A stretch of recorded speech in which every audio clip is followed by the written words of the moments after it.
I'd like to call the August 19th, 2014 Longmont City Council session to order. Could we please start with the roll call?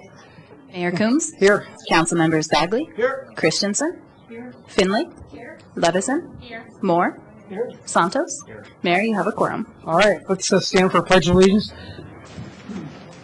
I pledge allegiance to the flag of the United States of America and to the republic for which it stands, one nation under God, indivisible, with liberty and justice for all.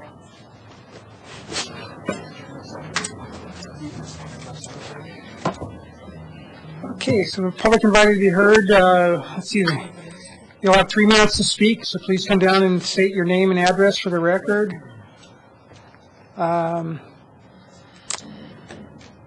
Let's see. So first person on would be Helen Louise Creedy.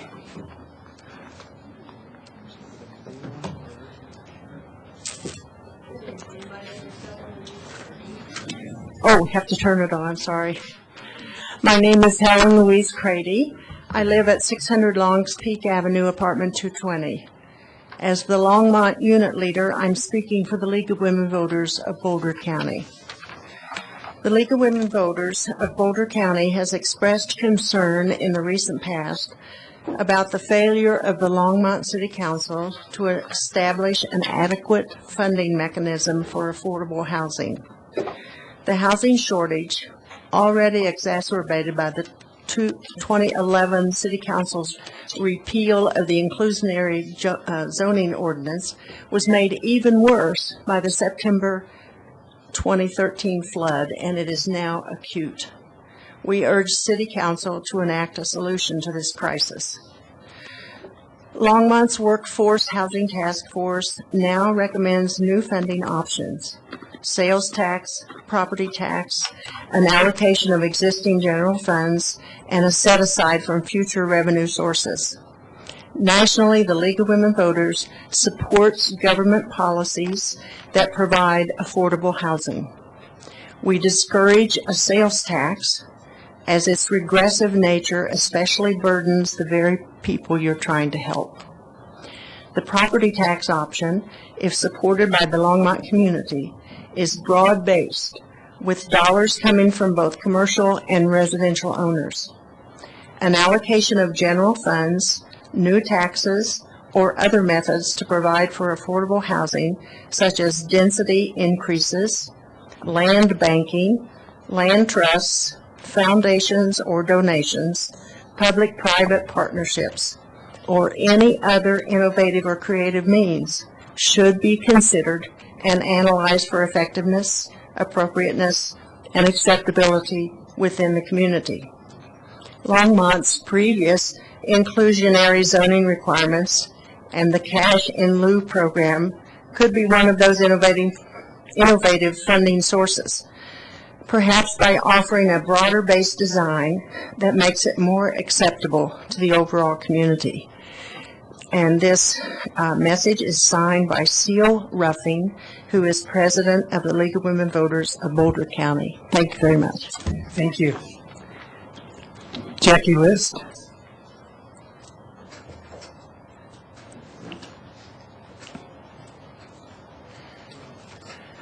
Mayor Combs and council members, my name is Jackie List. I live at 402 11th Avenue in Longmont.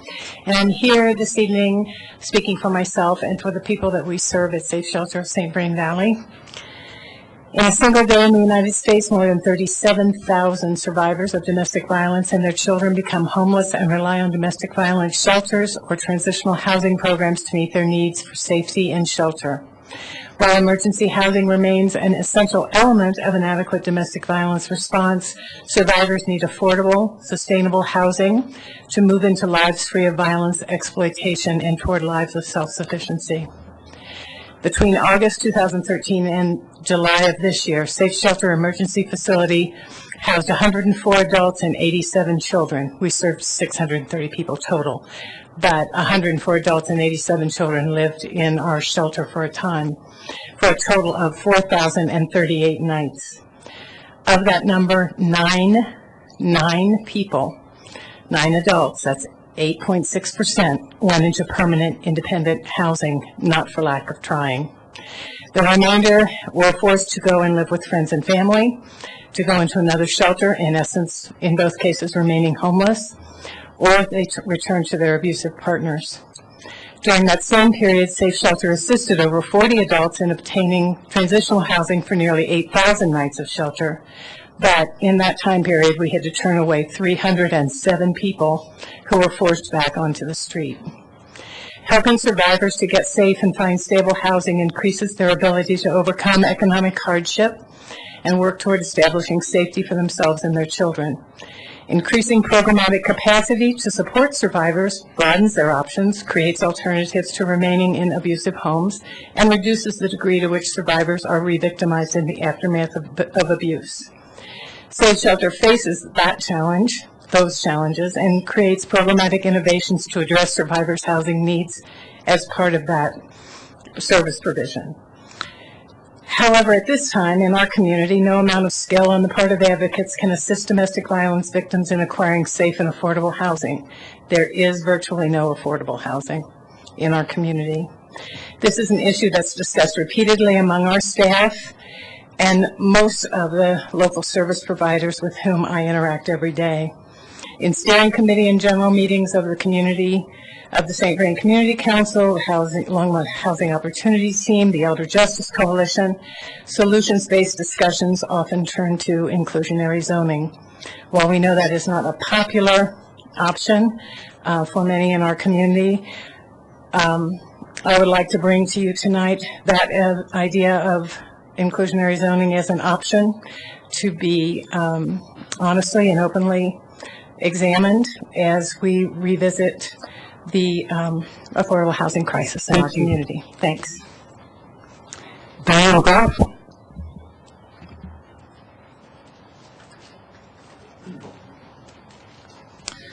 Good evening, City Council members, Mayor Coombs, and City staff. I'm Diane Groff. I live at 819 Sumner Street. I have been a resident of Longmont for 32 years and have experienced the wonderful opportunities of living in our community, from volunteering in our schools and police department to working for 30 years at the Center for People with Disabilities at 615 North Main Street. I also currently serve on the technical review group for the City of Longmont's affordable housing program. I have been proud to participate in collaborations with our Longmont area human service agencies while representing people with disabilities. The number one area of need that people with disabilities present to us in our CPWD Longmont office is the need for affordable housing, and particularly for affordable rental housing. And I'm speaking tonight in support of your study session that focuses on the workforce housing recommendations and updates provided in your City Council communications packet. I had the honor of serving on the Workforce Housing Task Force and worked alongside a great group of individuals to really examine our affordable housing needs and options. And out of that 18 months plus of work, our recommendations were formally accepted by City Council last May. And as you know, the need has drastically increased since that time for affordable housing. So I'd like to underscore the recommendation in your City Council communication, and that is to dedicate most or all housing resources, the CDBG, the Home and Affordable Housing Fund, and private activity bonds to the development of new affordable housing rental housing. Continue to fund housing rehab and housing counseling with CDBG funds, but discontinue supporting neighborhood revitalization and economic development from this source for the next several years to determine if an impact in this area can be made. Thank you tonight for your considerations on addressing the housing needs of people who experience cost-burdened households and who cannot afford to work and live in Longmont. Thank you for your ongoing work. Thank you, Diane. Andy Nichols.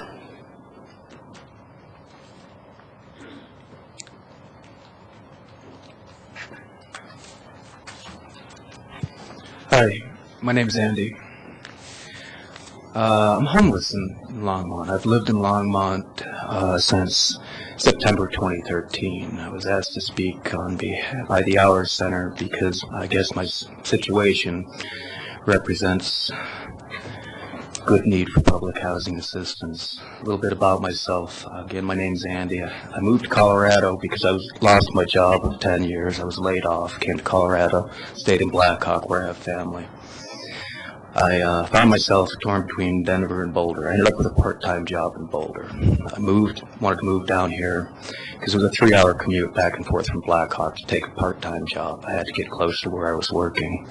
Couldn't find affordable housing in Boulder, the city itself, so I came to Longmont where I found an inexpensive room rental. That's when I got here in September 2013. My landlord assaulted me on December 31st. January 1st, I ended up in the emergency room. I spent 3 days in the hospital, bruised from head to toe, fractured ribs. I've been homeless since I left the hospital early January. I knew very few people in Longmont, but I was able to find shelter staying in someone's garage.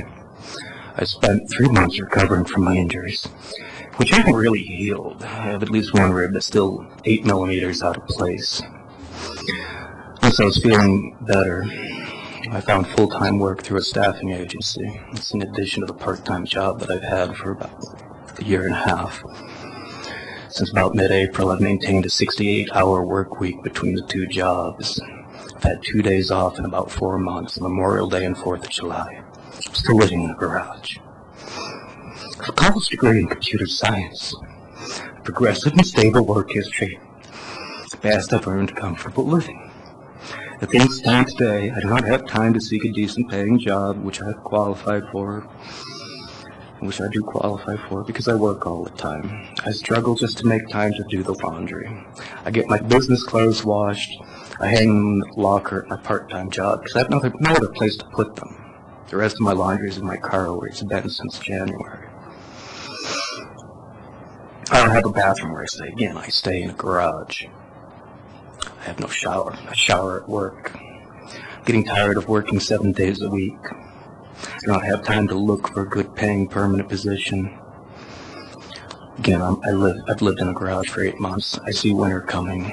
It worries me. I don't know where I can afford to live, pay my bills and get ahead. Nor do I have the time to look because I'm always working.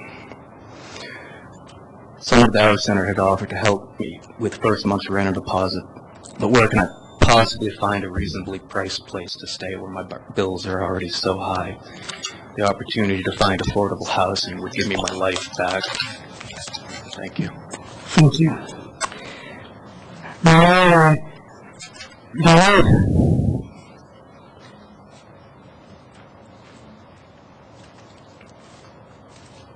My name is Maureen Denig. My address is 1405 Clover Creek Drive.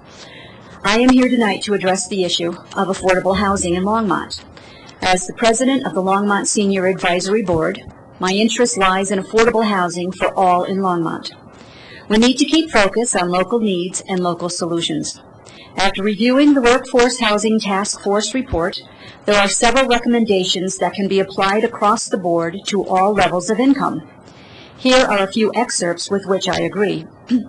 The task force report states as a first priority, the city should develop a plan which will support the preservation of current rental housing stock, particularly multifamily rental units. The plan should be directed at minimizing the loss of existing rental housing and senior housing options. Longmont's comprehensive plan must factor in social, economic, and environmental variables that will lead to a sustainable future for all of Longmont's residents. Housing that is affordable is a key component to a community's well-being and long-term sustainability. The city will ensure all affordable housing programs developed will contain a section that clearly states the goal and the process for each program to Longmont's community. Action steps that were recommended are to review and revise, as appropriate, the city regulations and policies to encourage a balance between housing need and supply. The city should work with the private sector to promote the construction of affordable housing. Develop and apply screening methods to ascertain the financial impacts of development on the housing needs and cost of the community. A second priority is that of a variety of affordable housing types should be dispersed throughout the city with a variety of housing types within each neighborhood planning area. Developers should incorporate low-income and affordable housing in their construction planning. The availability of affordable housing options is a critical component of successful aging in place for all of our elders. From my perspective as a member of the Longmont Senior Services Advisory Board, I would like to emphasize the importance of elders being able to age in place with dignity regardless of economic status. Increasing the depth and breadth of services available in the community will not alone promote successful aging in place for all our elders regardless of income. The availability of affordable housing options is a critical component. I differ with the task force in their recommendation of funding. My request this evening is to utilize the Workforce Affordable Plan as one part of a plan and incorporate it into a citywide plan for all in need of affordable housing. Thank you. thank you. Wanda Pickett?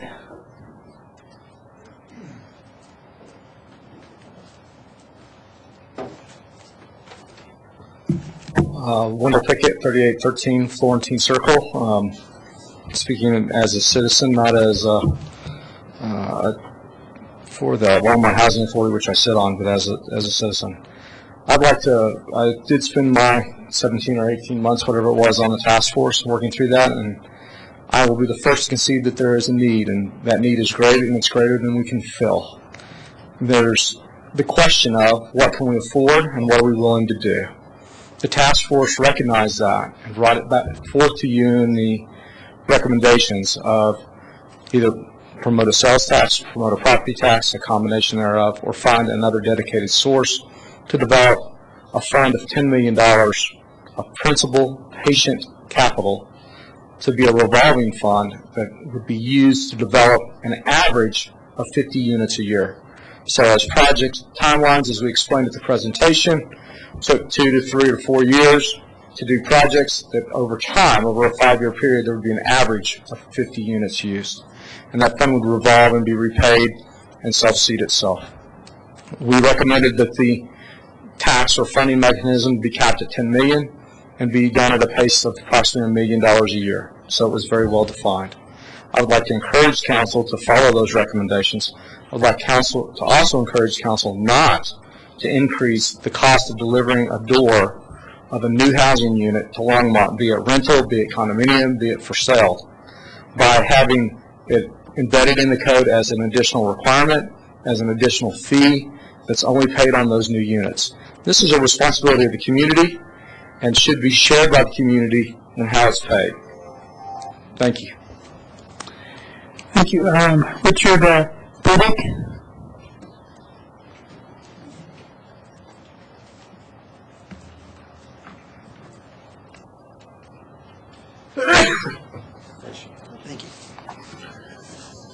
I'm Richard Burdick. I live at 2311 Whistler Drive. I'm here to speak as a member of the Board of Directors of the Our Center. What I want to do first is publicly thank all the people on the workforce of the Housing Task Force for the work they've done and the document they've provided, and also the support and continuing work of the Council on this particular issue. The need for affordable housing, I think, is probably apparent to all of us in the community.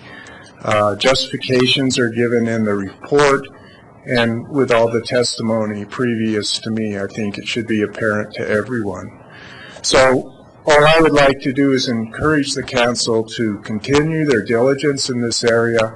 The report has many action items. Some maybe will work, some maybe not so much for our community, but I just ask that you give it due consideration and form a holistic plan that will help us alleviate this problem within the community. Thank you. Thank you. Ruth Walken. Hi. Hello.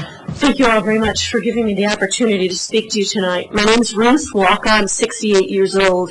I live at 2526 Danbury Drive. I recently retired from the city of Longmont, working with senior services for 8 years as a social worker. As a social worker, I had the opportunity to provide short-term therapy, work in supportive services, and also to do some programming with older adults. Before that, I spent 12 years working for Mental Health Partners here in Longmont on their geriatric team. So I've got quite a bit of experience working with elders. Often it has been with folks who are in lower income and moderate income, struggling with lots of issues, one of them being housing. Lack of housing really ends up exasperating all the other issues that elders are dealing with, medical or emotional, and that makes recovery time for them a lot more difficult and more costly. I want to thank the planning department who has enabled our city to have a rule of allowing 5 unrelated adults living together in a home. This enables people to stay in the community, related to older adults, of course, to stay in the community and age in place. It makes housing costs more affordable for them and often enables folks that are sharing a house to support one another. Other communities in our county are really looking at models for increasing the number of unrelated adults, older adults that can live together. Currently, 21% of our population in the country is over 55, and that percentage is only going to grow significantly, as we know. The issue of adequate, safe, supportive, affordable housing isn't going to go away. As a nation, it's not just a desire for older Americans to be able to live in community, but it's financially a lot smarter to enable people to stay in community and in residences. The cost of assisted living and our nursing homes, which often becomes the only option, is far, far greater. I just read a study today that says 40% of those people in our country living in assisted living facilities are prematurely placed. Means we're spending a lot of money we don't have to. As you know, one of the significant consequences of the floods last September is that we lost a lot of low-income and affordable housing. One of the ways that older adults in our community were affected by that is that the Royal Mobile Home Park was essentially destroyed, and another area, Park Manor, was sold, and rents went from like about $400 a month to $700 and $800 a month, making it very difficult for people to live. Information I was able to get from our Longmont Housing Authority, which does a great job of providing housing for our older adults, shows that for people in low income and moderate incomes, 100% of their units, You're kidding me. I just want to say that I think that the Workforce Housing Task Force has been very short-sighted in not considering a broader population, our older adults and disabled. Thank you. Terry Benjamin?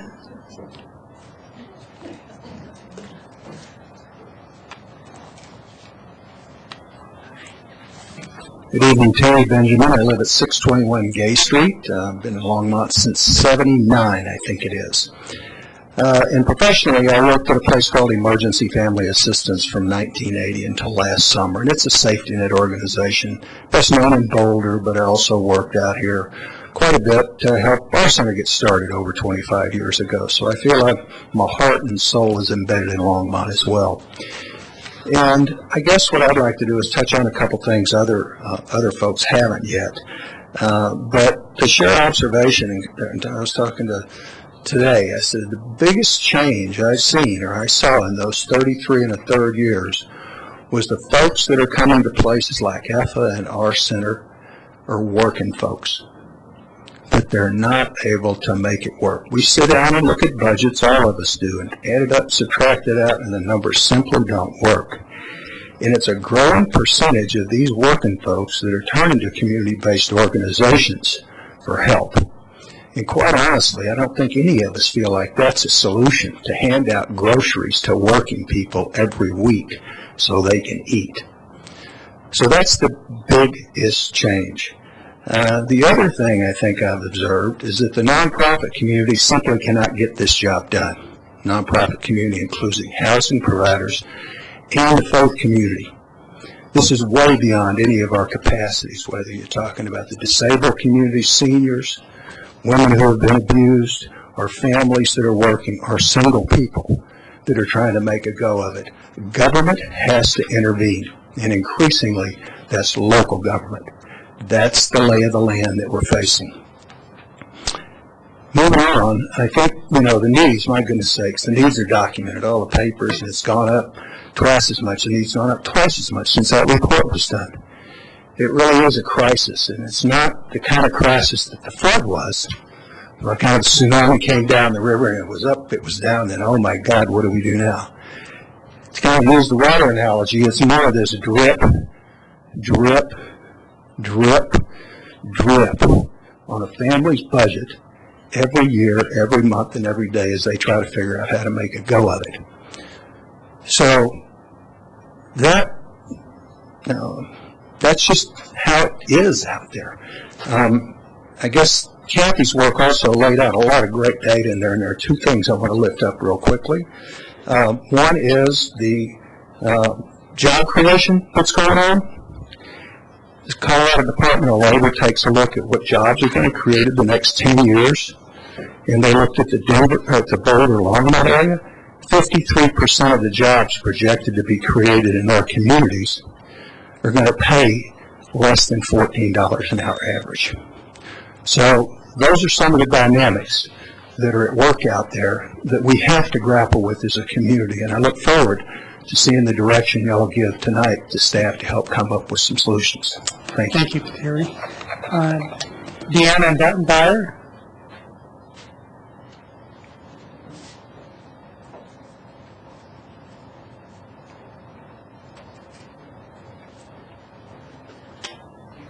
Good evening, Council and Mayor. I'm Deanna Dyer, and I live at 513 Emory Street. I've lived in Longmont since 1967 and been a realtor here for over 20 years. I've served on the Workforce Housing Task Force, and I'm the past president of LAR, the Longmont Association of Realtors, and the chair of their Government Affairs Committee. The Longmont Association of Realtors continues to oppose the concept of inclusionary zoning in Longmont. And I think that if you look at the numbers in the report of how many people chose to exit that program as soon as they had an opportunity, that tells you that the repeal that the council did of that ordinance was the right thing to do. There's a saying in our industry that all real estate is local, and while inclusionary zoning may work in high-priced resort towns like Aspen and Telluride, it did not work in Longmont. And one reason that more multifamily homes are under construction in Longmont now is because that ordinance is no longer in effect. We had gone, I believe, Wendell had the statistic of over 12 years without any multifamily housing being built. And that was exactly, it went hand in hand with the IZO. We are happy that everyone at the Association of Realtors would be happy to work with the city as you consider solutions to the lack of affordable rental housing in the city. We respectfully request that you consider options that don't put the responsibility for creating new affordable housing on the backs of the developers alone. The new home market is beginning to recover from the economic downturn, and now is not the time to implement policies that would stifle that market. I looked over some of the information that Kathy sent statistically, and I didn't find that to match with the experiences that I have, or maybe it's just that it's old information. I looked today, and I looked for houses up to $200,000, and I found 81 of those. And a lot of those are under contract, but we're getting more and more inventory. Our inventory problem is correcting itself a bit. When I looked from 200,000 to 225,000, there were 53 more homes. And I did bring copies of all those addresses in a one-line format, if anybody wanted to see that. And also had some statistical information about the changes from last year to this year. And most of the numbers of houses sold are down, which would indicate, and the number of active listings are up. So our inventory is getting better, even though it's still in high demand and things are still moving very quickly, and especially in that lower range. So I just wanted to encourage any of you to contact us if we can help you with any information or statistics, or we're definitely glad to contribute any way that we can. Thank you. Thank you. Tanya Ahiyevich.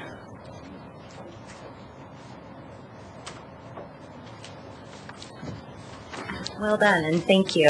My name is Tanya Ahiyevich, and my address is 2525 13th Street in Boulder. I'm representing Boulder County Housing and Community Education Program. We have offices both in Boulder and in Longmont. We provide housing counseling and financial counseling services for anyone throughout all of Boulder County. Our services are free. We served in 2013 over 2,000 clients, 2,035 to be specific, and the highest number, or the city with the highest volume of clients that we serve is Longmont. Last year we served 40% of our clients from City of Longmont, and this year we're trending to do a little bit higher. And what we do is we really try to provide services for folks both in an individual counseling setting as well as in a group setting around the areas of moving into homeownership or maintaining homeownership through foreclosure prevention counseling as well as financial literacy counseling. And we also have moved into doing, because there's such a demand, rental counseling, and have developed a series of rental education workshops. And while we can service anyone throughout Boulder County, the majority of the people that we do serve are under 50% AMI or below. 46% of the clients that we served in 2013 were under 50% AMI. And just to give a little visual of that, a family of four at 50% AMI or below would be earning $48,000 for a family of four. And this year, from January through June, we are seeing that the clients that we're serving 50% or below is now up to 68% of the clients that we're serving. So we're seeing folks, the income decline, and then the housing rates that we're seeing are starting to go up, particularly with rentals, but also the availability with home ownership. We're seeing a different side from what the previous speaker said. Most of our folks need something $200,000 and below, and if something's available, it gets snatched up pretty quickly. So we're definitely seeing a need even around the home ownership area as well. For rental, I did a little statistic for June in Longmont. It looked like a two-bedroom was renting in Longmont for about $1,200 a month.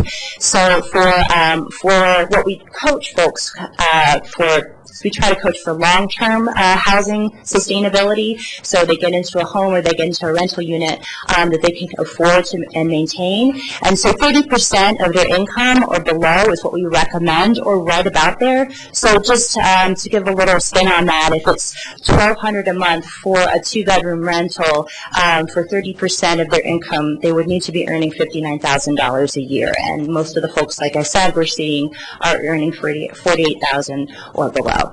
So the need for affordable housing and keeping folks really in a state of sustainable well-being all around, we see is extremely great, and we strongly encourage the council to move in that direction. Thank you.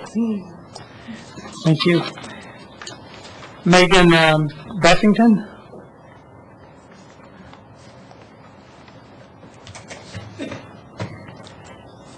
Hello, my name is Megan Buffington. I'm a housing counselor with the program Tanya was just describing to you. I'm also a resident of Longmont. I live 716 Collier Street, and I was on the Workforce Affordable Housing Task Force. I provide financial and housing counseling one-on-one for a wide variety of programs and people, from foreclosure prevention to pre-purchase. And since I've been on the task force, and really over the last year, that finding affordable housing has become the central issue in most of my counseling sessions. So in the past, the people who were not going to be able to stop foreclosures and were going to lose their houses to foreclosures, we could look for rentals as being an affordable option to home ownership. Lately, that hasn't been true. So many times now, my clients who are losing their houses to foreclosure, the rents are higher than their mortgage payment. And it's just very hard to then counsel them about, well, what would be the next practical step to take. I see my clients more and more moving out of Longmont and moving further away. Originally, for a while, people were moving up towards Loveland and finding cheaper rentals or houses to purchase. Now that market is now better, as far as I can tell, and now people are moving further and further east, looking for affordable housing. The problem with that is that then when we sit down and go through their budgets, the commuting costs are kind of gobbling up any savings that they're finding with the housing, so that they're still in that same financial bind of not being able to live a balanced and sustainable life. So I really encourage you to take another look at the affordable housing, and what I am seeing is exactly what a lot of people who've come up and spoken have been talking about. That's what I'm seeing day to day, and it's very hard to find solutions. Thank you. Thank you.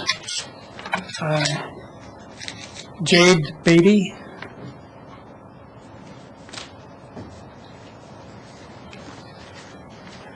Thank you.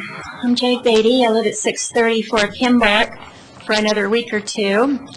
Looks like I'll be homeless again. I left my little rent house on Gay Street in August of 2009. Was homeless for 2 years. Was housed in July of 11 through a county program, and started school at Naropa in August of 11. I'm halfway through an undergrad degree in peace studies. So wonderful that we can get a degree in peace. We have whole academies dedicated to war, so I was thrilled about that. I am an advocate and an activist for the homeless. I suggest that every one of you read this book. You can get it at Bridge House, Until They Have Faces. My story is in here, because 3 minutes is not near long enough to describe what I went through being homeless, and I'm about to be homeless again, and it frankly terrifies me. I cannot find an affordable rental, and I will likely put my things in storage and live out of my car as a full-time student at the age of 62. Bonner was founded as a commercial-type town. It was a mining camp. Commerce was king. It was about supply and demand, and it stayed that way. The citizenry there is of privilege and entitlement. Longmont was founded by a group of Italians from Chicago. Italians love everybody, except when they're the mafia. That's the dark side. And at least the mafia has family values. So these folks laid out a community that served everyone. The barons, the industry barons, the railroad people, the miner industry people, and the sugar beet people built their summer homes. We have the mansions. And then on the other side of the tracks, we had the east side. I don't know why it's always the east side for the poor part of town, but that's true here. And so they looked at helping everyone have community here. Affordable housing so that the workers could live and thrive here and work in the fields and do the work that was required. So unlike Boulder, Longmont was not founded as a town with blatant disregard for those of us in the community with less. In its past, Longmont has promoted the concept of taking care of everyone and not just getting yours. Pro-business is great as long as the community is cared for. Please don't Boulderize Longmont. Thank you. Thank you. Mark Biggers.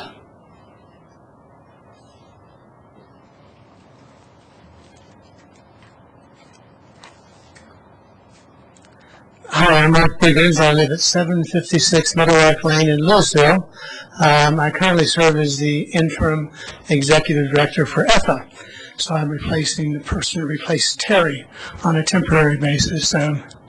I'm encouraged to hear all the folks talking with you today, and I hope that you're able to hear the messages they're sharing with you, because there's really nothing that you can do to influence the outcome of people's lives more than trying to find a way to provide some more affordable housing in the city.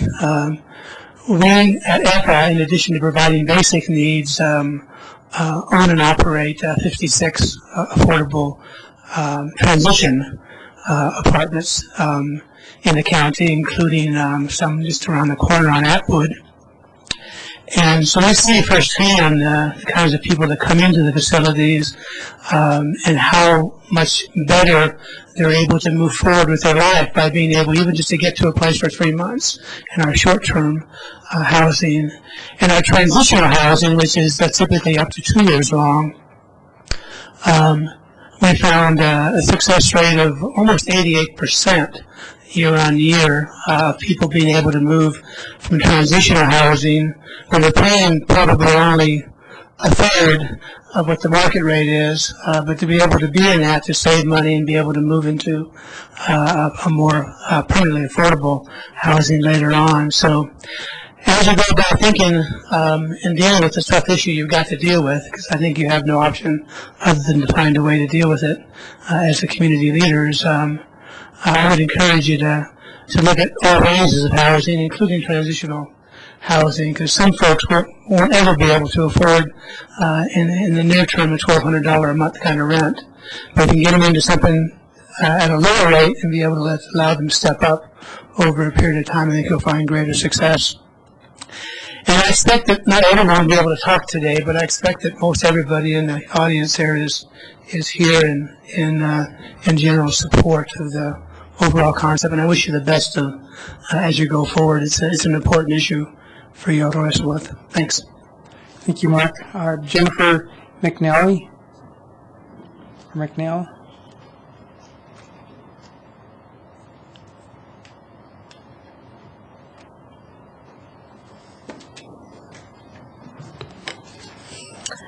Thank you very much, Council. My name is Jennifer McNeil. I live at 643 Terry Street. To be up front, I do work for our center. I see people come in every day, volunteers, clients, people who just come in to eat, who have the same issues, but I'm not here to talk about them. I'm here to talk about me today. Excuse me for the voice. I'm not used to talking about myself. So, I am married, and I have 2 little girls. I'm a college graduate, never had credit cards, never had huge debts, paid off my college. I'm a graduate, and right now 100% of my paycheck goes to rent. My husband was in a car accident 2 years ago that incurred some fees. Before that, my rent, I was very, very blessed to find something for $1,100. And so my rent was about 55% of my paycheck. And so because of simple thing like a car accident, we've had a couple of garnishments, we've had some other things, and now 100% goes to rent. And I have 2 little girls, not on food stamps, not on any kind of public assistance. And I work very, very hard. I can't move out of Longmont. Like they stated, it doesn't make sense. but I can't afford to live here either. I love my clients. I love my volunteers. And I hate the thought that I have to live or leave my adopted community. Thank you. Thank you. Is there anybody else from the audience who'd like to address the council at this time?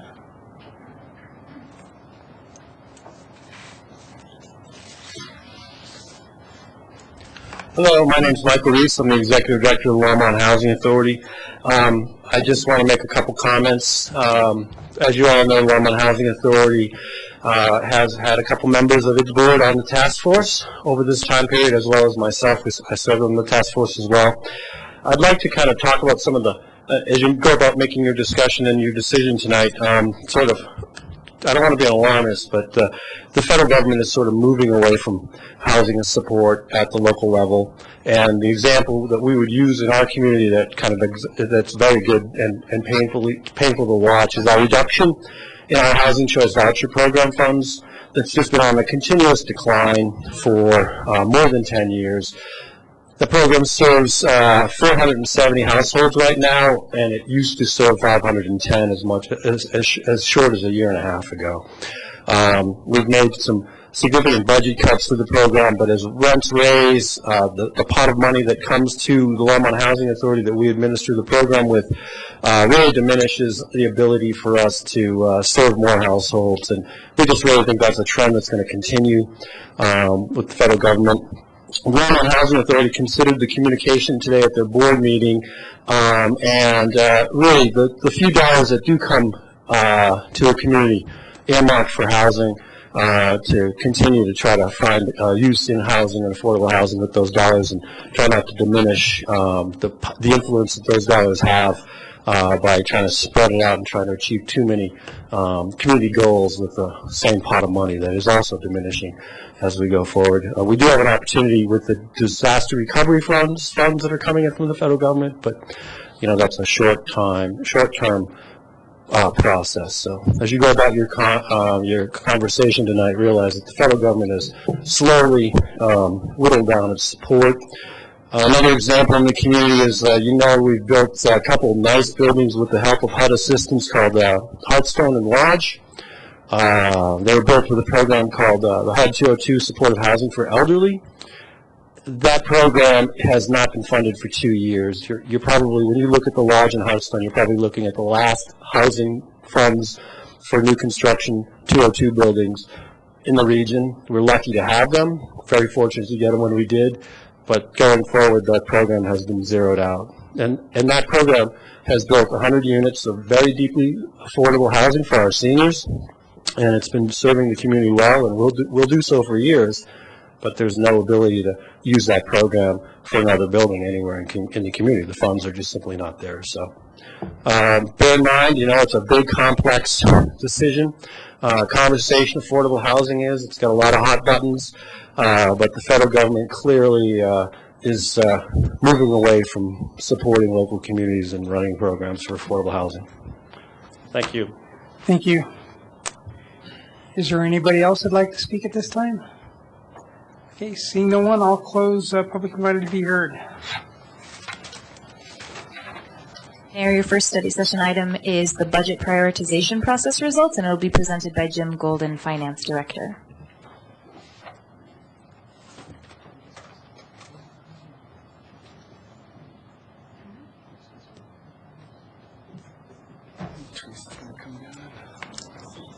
Kick shot out of here.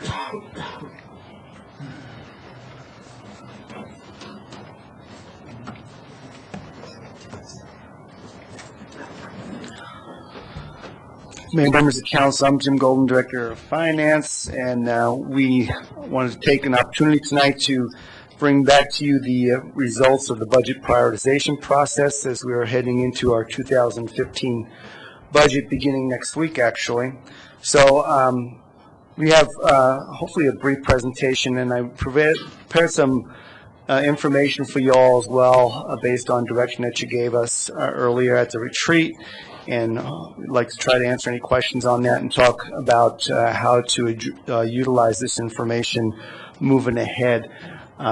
Briefly wanted to at least walk through the steps of the process that brought us here so that all the public is aware of what we went through to get to this point and what was involved. So we did begin this about a year or more ago, depending on when you first started in on this and when you picked it back up, to identify the desired results of government. We had council involved in that process, and they identified these 4 direct results: the safe community, reliable, innovative, and resilient infrastructure, thriving economic climate, vibrant amenities, and opportunities for all. And then the 5th internal was responsible internal operations and governance. We went through a process that the definitions and assumptions were developed for these 5 results by the City Council with some feedback from the community. And then a third step of the public process, at least, was to value those results. We asked the public to identify the value of each result and give it a relative weight based on the perceived importance of the results to the community. Now, at the same time, we were going through a staff process that began towards the end of last year, beginning of this year, of identifying all of our programs, which resulted in 1,268 individual programs, 1,100 which were community-oriented programs, and 168 were governance. We actually had 737 distinct programs, so the difference between those numbers is we had a number of programs that have more than one funding source or in more than one department, and so they are all represented by different individual programs, at least for this process. So then we went through a process of costing the programs, identifying the costs and the FTE allocated to each. There were, for the 1,100 community-oriented programs, it was 88.7% of our total budget, which was $162 million. For the governance programs, we had $20.7 million, which is 11.3% of the total budget. Then we had our staff go through a process to score the programs, and that was based on how each program would influence the outcomes of the individual identified results. And then we used the weight assigned to each of those results to come up with an overall score, and we looked at how each program would meet the result and the greatest value has to achieve the highest score based on meeting those results. So if you accomplished more than one result, you were able to get a higher score. This here is the scale that we use to score programs on a scale of 0 to 4, 4 being the highest, essential, critical, low being that the program has no influence on achieving a result, and then the score is in between.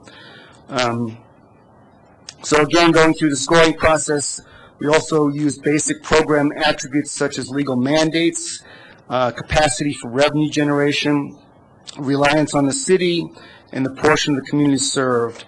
Then in addition to that, we had a peer review process involving city employees in the scoring process.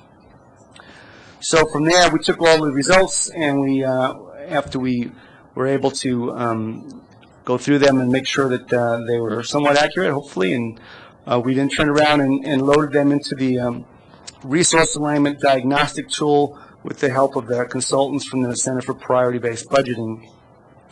So that placed each of our programs in quartiles based on their overall scores and using a standard deviation.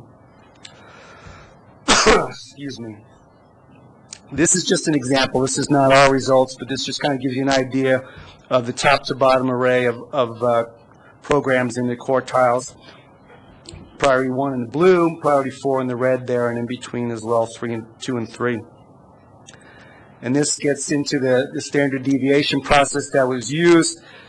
We allocated to the quartiles based on the standard deviation, which I won't take you through unless you're really interested in that today.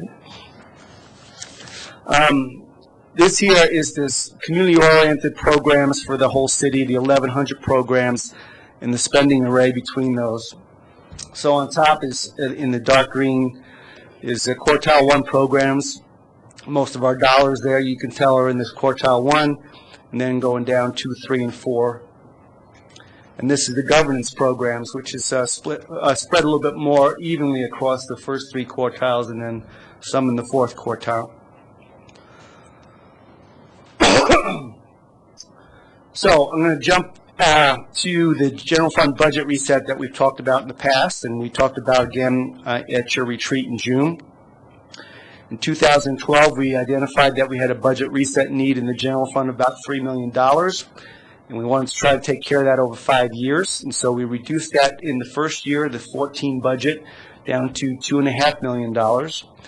And we then have these are the issues that we identified that were still facing us going into the 15 budget that make up the $2.5 million budget reset gap: sales tax allocation, ongoing expenses with a 1-year commitment, some ATF changes, and annual recurring capital using fund balance, and then council one-time dollars with fund balance. So we've been able to address some of those issues in the proposed 2015 budget, which you will be getting a week from tonight, but this is going to give you a little bit of a preview. We were able to reduce that from $800,000 to $900,000, reduce the reset gap to $1.7 million.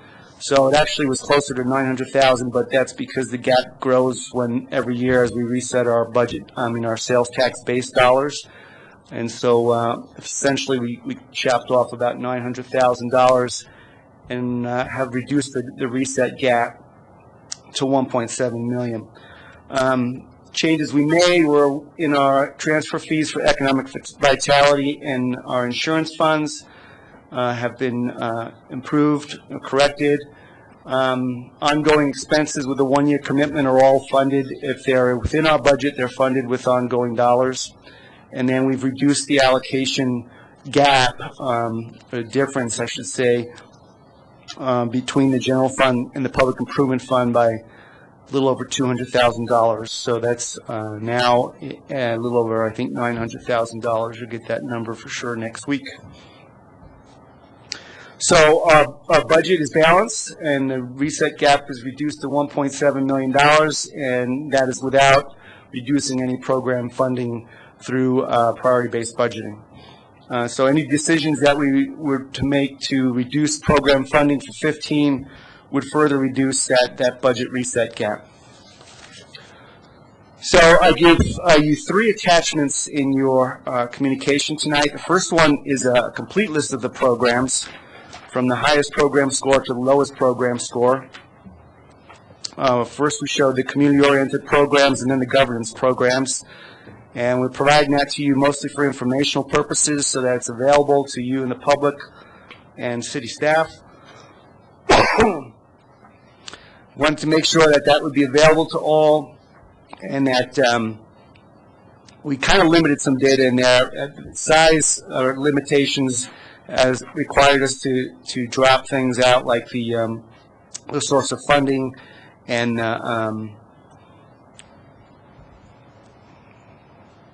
the program descriptions, which are pretty extensive. And that's pretty important, I think, in trying to look through that information, is to get the program description. So we're going to need to think of a better way to get that to you, but that does take up a lot of detail space. So we included what we could there.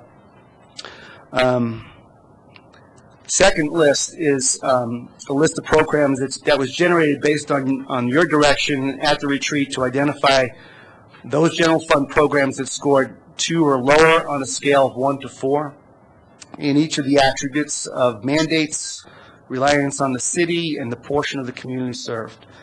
So there are 79 such programs, all but 3 of them are community-oriented.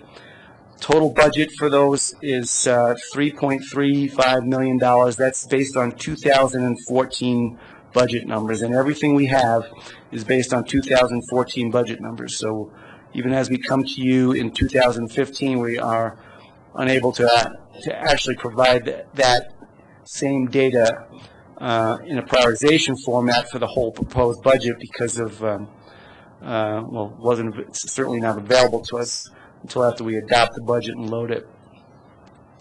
This here is the spending array for that attachment B programs based on the criteria that I identified here. So you can see that we have them across all 4 quartiles.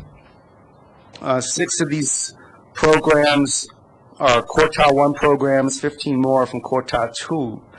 The programs in this list are either not mandated or else they're self-mandated, meaning that they're required by city code or ordinance, resolution, or policy, or they're required to fulfill an executed franchise or contractual agreement. Also, these programs are offered by another government, nonprofit, or civic agency, or by another private business, and they are also benefiting or serving anywhere from 0 to 50% of the community.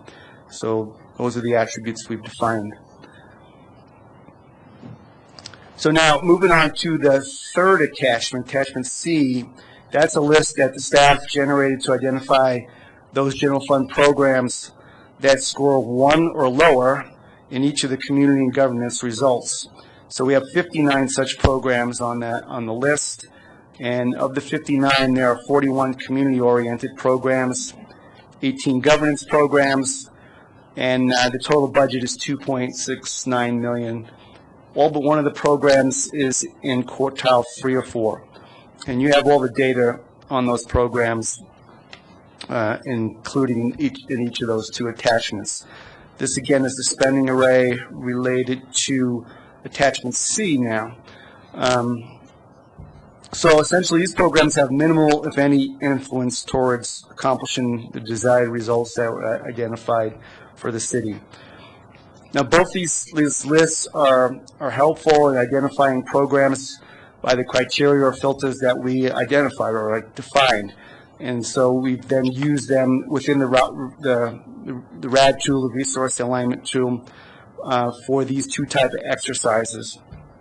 But even still, looking at them, they generate a lot more questions as to, like, why are we offering these programs and whether we should continue to do so. The second list, attachment B, it's much more broad in its filtering. It used scores of 2 or below, and so therefore you got some pretty wide filters in there, which means that there could be some logical reasons for why we have those programs in place. They could be code mandates. It could be they're serving 50% of the community. The third attachment, attachment C, by lowering it down to 1 or less, and then instead of looking at attributes, we only looked at the results. What it does tell us is that those do very little towards accomplishing those desired results. So, but what we did learn is that we really need to use other criteria, filtering, to be able to really get to more of an explanation about some of these programs. Things like whether there are mandates or other reasons for why we actually offer these programs. Still, there's a couple of questions that we can ask or observations we can make from the 2 lists. Things like, if we're going to offer these programs, should we be charging fees for them? Or if we do those fees recover the cost of the service currently? Should we be even offering 4th quartile programs that do little towards accomplishing the desired results? The program is funded with council one-time expenses. All fall either within the 3rd or 4th quartile, and employee activity and benefit programs are all falling in the 4th quartile. A couple of things. Since we had the information with you at the retreat in June, we did identify data integrity issues, so we did have the consultants spend some time correcting those, and hopefully they are all corrected. We've had a limited amount of time ourselves to review those results because, as you're aware, we are in the busiest time of the season for us, at least in finance, and in trying to put together a proposed budget for 2015 to present next week in accordance with the charter requirements. So we really haven't had a lot of time to further experiment with other type of scenarios for different uses of the filters in the RAD tool. We did look at the lists that we did generate for you here in the packet tonight, and we did consider those as we went into looking into the 2015 budget requests. There's very few easy answers to draw from the results, at least not in the sense of being able to reduce budgets or programs or funding. Instead of just deciding off of a list, these programs deserve some due consideration before any decision to just eliminate them or even reduce funding. What the program scoring has done is provided a guide for us which we can use to review all the new requests that we have for new resources in the upcoming 2015 budget. So we did utilize that, and we looked at any of our new dollars, and we showed what programs they were coming from, and in turn, therefore, which quartiles those requests were coming from, and we'll be trying to present that same type of information to you in September. You won't see it in the budget itself next week, but in our presentations, we will try to bring that sort of information to you. So with the proposed 2015 budget balance and a pretty sizable reduction in the reset gap for the general fund, we're not really forced to utilize that RAD tool results for this year. A greater reduction in the reset gap could still be realized through further program reductions, but it's not necessary at this time to keep to the goal of resetting the general fund within 4 years. Now, that being the case, that staff suggests a more deliberate approach to utilizing the prioritization process results. The first year is an opportunity to use the results and the tools to identify some strategic questions about or concerns about city services. We need to more fully understand, comprehend the results before acting to reduce or eliminate resources for individual programs.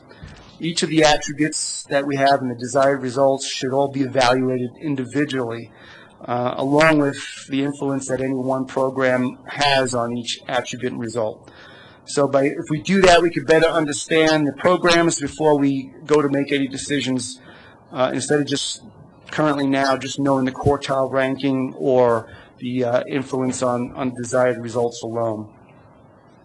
So what we'd like to do is bring back to you data on programs in relation to the individual attributes or results, and we want to do that in a systematic basis, bring back one attribute at a time, and then in turn from looking at that, we'd be able to report how each program scores on the mandate attribute, identify or on the attribute that we're looking at, let's say, identify questions that we can ask in relation to results. We could pay specific attention to those programs scoring lower on specific attributes, and then we could try to answer any questions council has regarding low attribute scores and why a program is falling there, and any data that is needed on the program itself. So we want to try to do that, bring these reports back to you on a monthly basis, allow council and staff to get a better understanding of the data before trying to reach conclusions. Also, we didn't want to put the council in a position of being saturated with data, possibly too much data at once. So we think that staff and council can benefit from a better understanding of the data in telling us, understanding what it's telling us, as well as understanding the true focus and use of some of the programs. So we've already identified some improvements that can be made to the prioritization process in future efforts. For one in particular is the cost recovery attribute, which we think is our first target from a staff perspective. We used the direction of the consultants from CPBB, and it currently only measures the cost recovery based on the fees that a customer has a choice to be able to pay. So in the case of utility rate revenues, it's not considered in the cost recovery attribute currently utilized because customer has no choice in that matter. We think we need to add an attribute next year which would measure the cost recovery by all revenues generated for a program. We think that's important, and not just looking at whether there is choice in a ability to pay. So we're not talking about getting rid of that attribute, but to add another one into place. And also, after reviewing some of the scores, the council might want to change or expand some of the definitions that they put into place this year for the desired results. You might see that the impact on a program scoring low might be something that maybe was an unintended consequence and that we're missing something from our definitions. So that's something we might be able to add in the next go-round. And then finally, whatever we do, we want to tie in some community involvement efforts so that any prioritization results that are used to reduce allocation of resources in specific programs are first discussed with the public. So that's the extent of my presentation, and we can try to answer questions on any of that. Anybody have any questions? Councilmember Christensen. I do. First of all, thank you both for trying to get this done while also trying to do the budget at the same time. It's quite remarkable, and I think we all appreciate it. On page 5, there's in the second paragraph, or third paragraph actually, it says, in fact, the reductions included are all driven by changes in the program delivery themselves versus their use of the prioritization results. Can you put that in another way? Why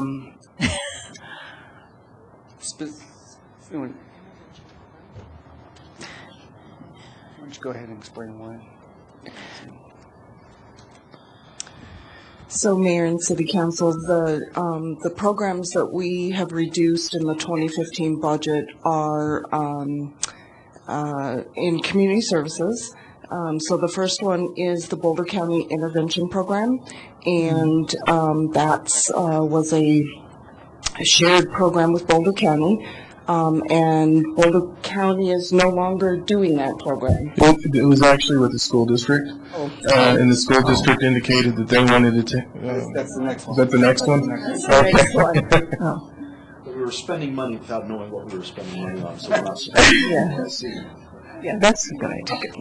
Karen will come up and explain that one. The next one, though, is the youth programs through recreation, and that's the one with through the school district. And I'll let Karen. Okay. Karen Ryan with Community Services. They're all in there, but it's a little. So two things happened. So the city of Longmont, along with health partners, Boulder County Health Department, Boulder Valley School District, San Diego Valley School District, all contributed money to the intervention program, which put interventionists, which basically are counselors in all middle and high schools in St. Grand Valley and Boulder Valley schools.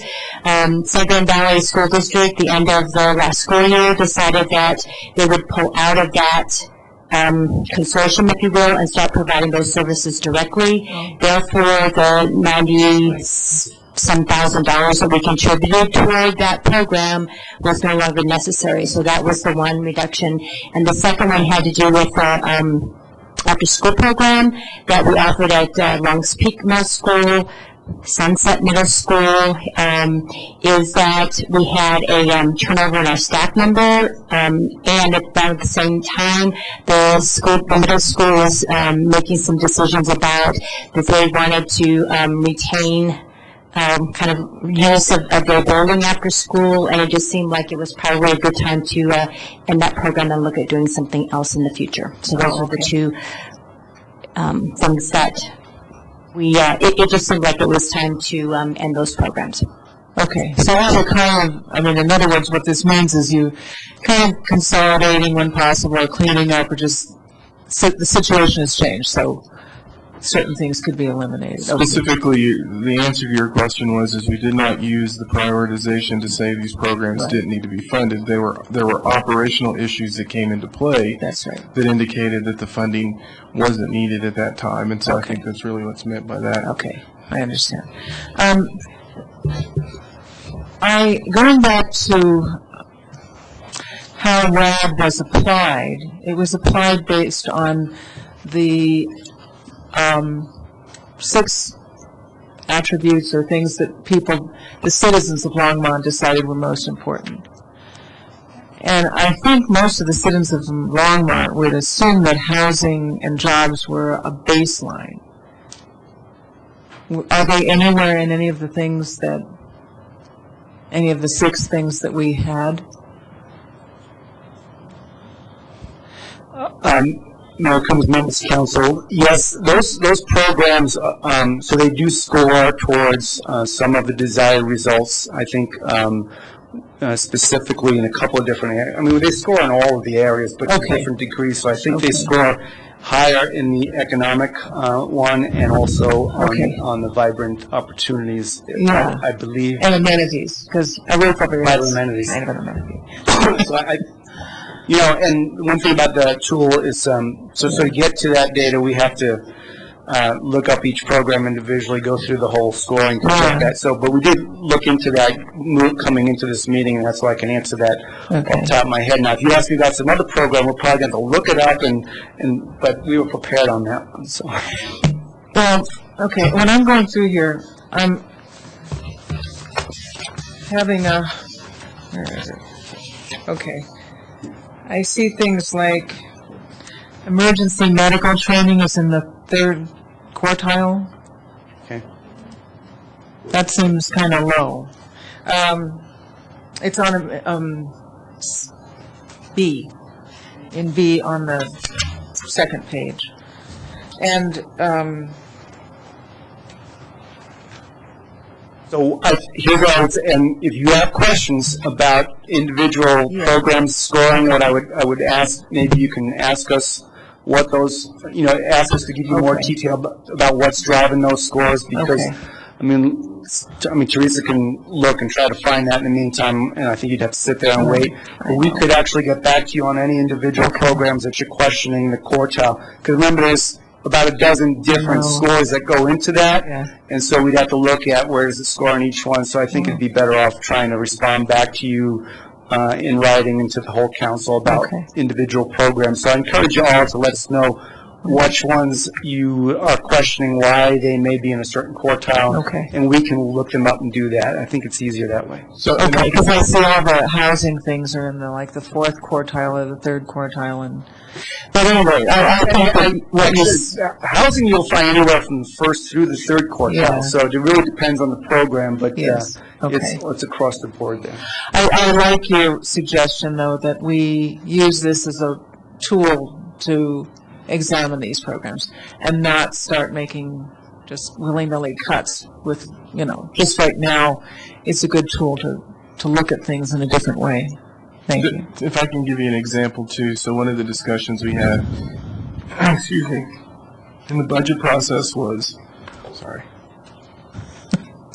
when you look at emergency medical training, what we found in going through the budget is that in terms of hiring firefighters/paramedics, there's essentially 2 ways to go about that. You can hire someone in as a firefighter and train them to be a paramedic, and the cost of that is $60,000 to go through that process.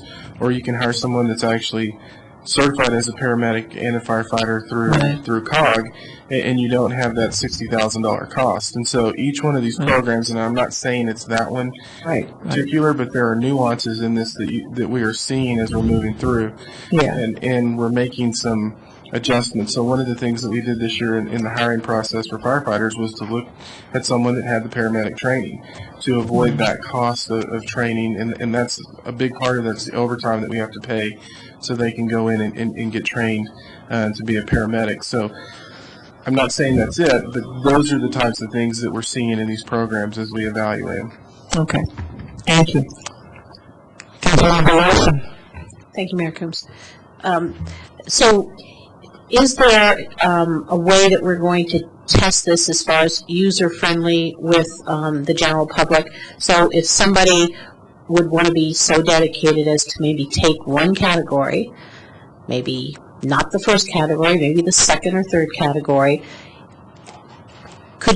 is there a way to have a breadcrumb program so that people could follow the trail of breadcrumbs to be able to understand it through all the various levels? For example, when we have a program in quartile 2, such as, I don't know, stormwater management permits. I just pulled the one that came in the middle of the page. The program score was 36.79, and there should be a program number associated with that, right?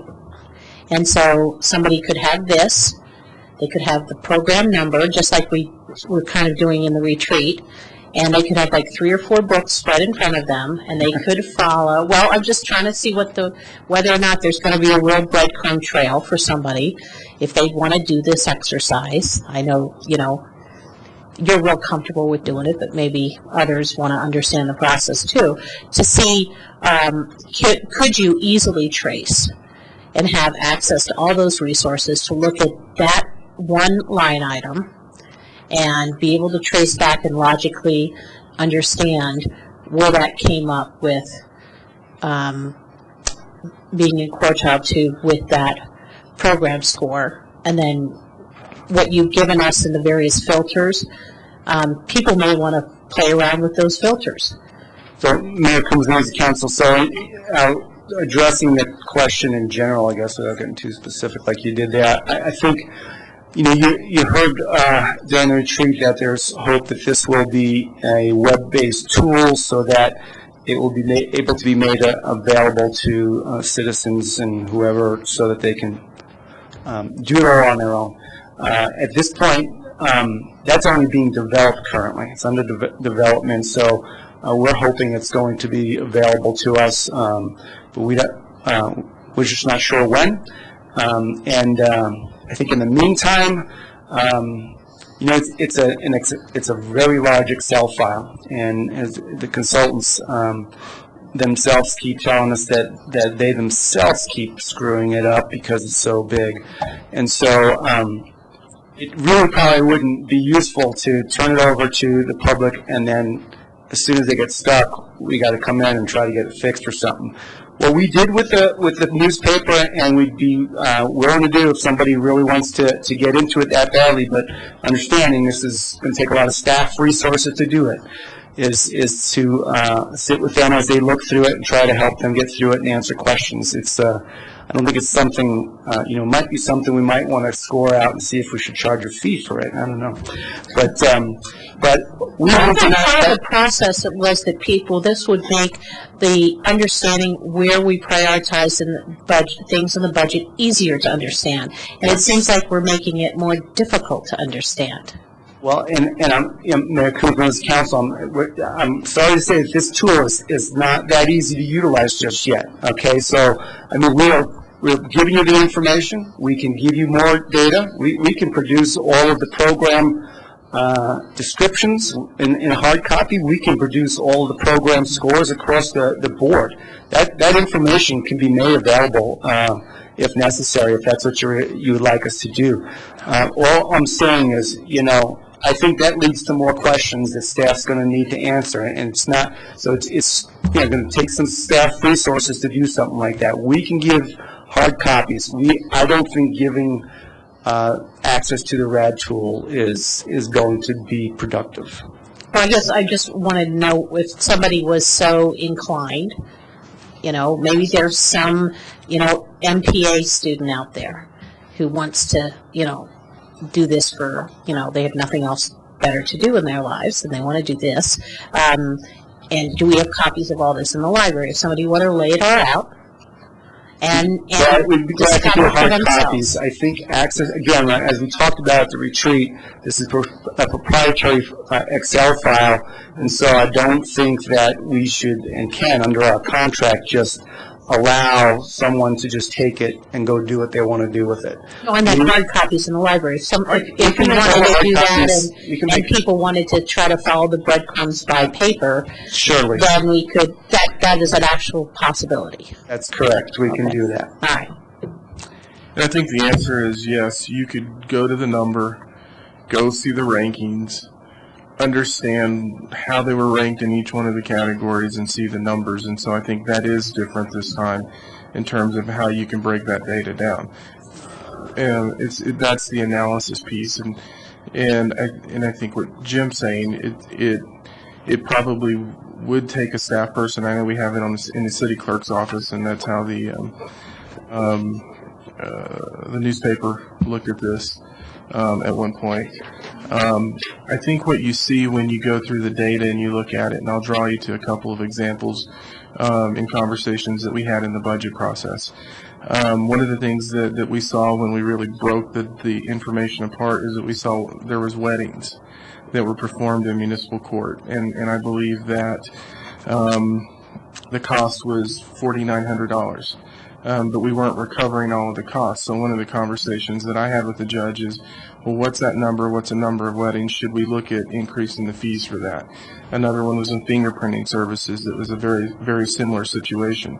So when they talk about how did we use this in the budgeting process, it really allowed us to go so granular in the information that we could see those points and really talk about things like cost recovery and are we recovering what we need to and what does that need to look like? And so, yes, you can get very granular in this. I think it's, from a technology side, you can lock the system up pretty quickly, and I think that's what Jim is indicating, where it would take the staff time to then untangle everything and bring it back. But you can go, and if somebody was so inclined, they could go to the root data and understand exactly the process that we went through. That's sort of what attachment 1 is, from 1 to whatever. And attachment 1 takes all of that, and then it would just need printouts on all of it. We'd have to just... Attachment A is just kind of a summary. Here's your score. Now you're going to want to know where did the score come from. What was the individual score on all 5 attributes and all desired results? So it's a lot of data that's not in there, but that can be produced. And but then I think the next question is, why is that a 3? So that's not there. The thinking behind it's not there. So, Councilman Moore. Thank you, Mr. Mayor. So I think that from my perspective, what I'm seeing here is that it has shined a light on a lot of the programs that we do support in the city that could be potentially eligible for cost recovery. And I believe things like, one of the things I picked up on was public use of the firing range. Why aren't we recovering the full cost of that? And the weddings, as city manager pointed out, I mean, there's even like the adult programs at the library, we're not recovering full cost, but a little over half. So, I mean, I think that some direction that I would support would be to ask for a report back on what the impact would be to recover the costs on those type of programs, have staff identify those programs and tell us what the impact of the budget could potentially be, and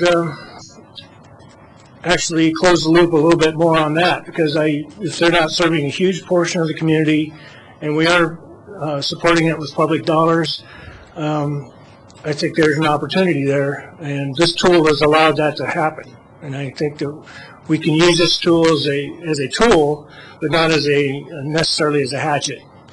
And taking it through that review process, now we have a granular view of where we are spending our money and what is the benefit we're getting from it, rather than just say, well, we're just going to cut all program 1s. I mean, I don't think that makes any sense either, because a lot of people are using those services. So that's something that I would propose we support. And this is not necessarily for this conversation, but I am concerned about our overall reserve funding, and anything that we could take away from this process to help fund that reserve would be also something that I would support. Councilman Adama. Thank you, Mayor Coombs. I think, can you go back to the first slide? The one that lists the 5 attributes or the 5 values that we focused on?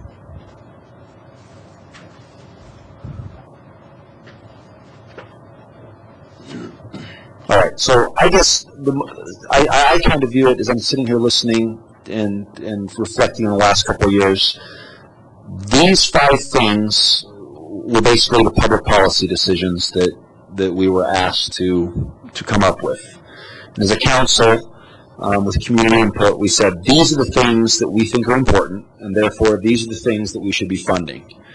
Then we use staff to basically say, all right, you know how the city works, so come up with a tool that will help us identify the programs that will be able to be ranked according to these five variables according to their importance.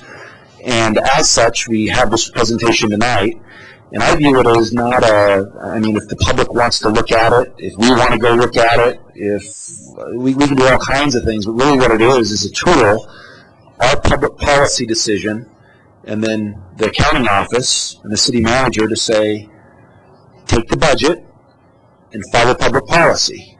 And so rather than, I don't think, much more discussion is needed other than this is the tool that city staff has chosen to try to, digest what we've directed. And I think that they're on the right track. And so I actually move, we can keep talking if you want, but I actually move that, where is that? Direct staff to begin Hold on a a periodic second. review. Hold on, don't grab my thunder, man. I actually move that we direct staff to begin a periodic review of individual attributes and results based off the public's policy listed in these 5 categories, utilizing the tool that you've created. Councilmember Santos. I think you narrowed down. That's what I was going to suggest. No, I'm really glad that we're finally using this, at least using the process to go from a $5 million budget gap to 1.7. $3 million. Or $3 million. Well, It sounded really good when you said it. Yeah, exactly. But still, if we're going to continue to use the RAD tool year after year, and at least, and as Councilmember Moore said, shed some light on some programs, and if this is used properly, year after year, that gap will be less and less. But hopefully, the economy's gotten somewhat better here in Longmont. Other things are turning around, but as I've said throughout each budget, and I'll say it again, and I know we're going to get this next week, we can't be everything to everyone. So I'll say it again. I know there's not-for-profits here. We can't be everything to everyone. So let's just hope for shop local. So I'll just say that, shop local. Okay, we've got a motion. It's been seconded. Let's vote.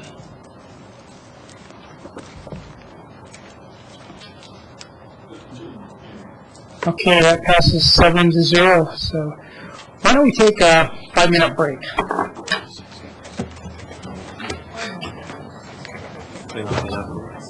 Yep.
said 5.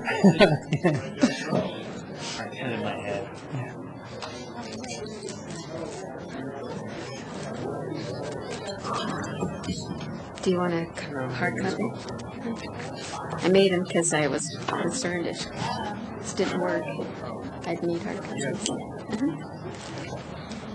Take it out beyond the weight.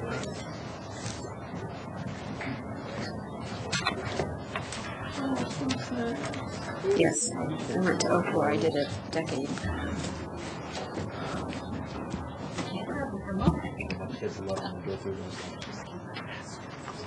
All right, go ahead, Kathy.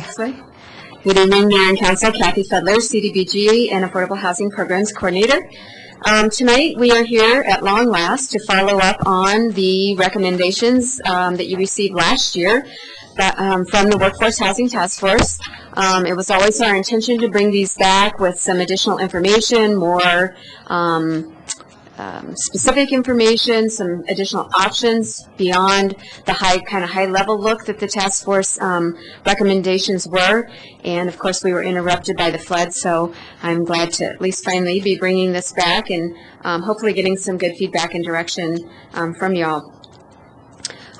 So I'd like to start first by doing a little bit of an update on the housing market since the report was done. And actually the city manager asked me to go back further than that, so it gives you a broader perspective of how things have changed over the years. So everything that you're going to see tonight is really going back a decade. So it's the past 10 years of data. So on this first slide, you can see the rental vacancy rates and the changes that have happened over the past decade. 5% vacancy rate is usually the marker for a market that's kind of in equilibrium. And as you can see, we've been above and below that to a certain extent throughout the time period. Right now, the average vacancy rate for the full 2013 year was 3%, with some variations up and down by quarters. The rental average rents over the same time period also fluctuated somewhat, particularly staying somewhat the same in the first several years, and then starting to increase around 2012, 2011, and fairly significant increases because the last 2013 year I did in quarters, just to show you things are changing quite significantly quarter to quarter right now with average vacancy rates, or average rents.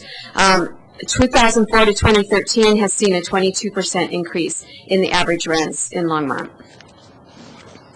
And that information is from the Metro Denver Housing and Affordability Rental Apartment Vacancy Rate survey that's done. So it is not pulling from the Community Strategies Institute information that actually was probably a little bit more accurate for Longmont because they did a more complete survey of folks. But that information to compare apples to apples, it's all from the Metro Denver Apartment Association information.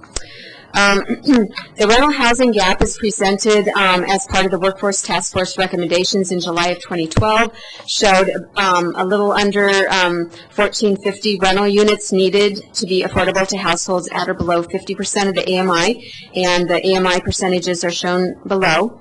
And about 3,100 units needed affordable above 100% of the AMI, so more market rate units. By November 2013, when the study was updated, over 3,000 rental units were needed at 50% AMI. Most of those needed to households affordable at or below 30% of the AMI, and 2,600 rental units needed at the market rate. That's quite a significant shift and reflects not only the situation that we were experiencing with folks displaced by the flood, but also the ever-tightening rental market and the changes in rental, the rents being charged, etc. The information down below on that slide shows for the 50% and 30% area median income, what the incomes are for a one-person household, PHH, and a four-person household, and in parentheses, the figures are the rents that would be affordable at those incomes.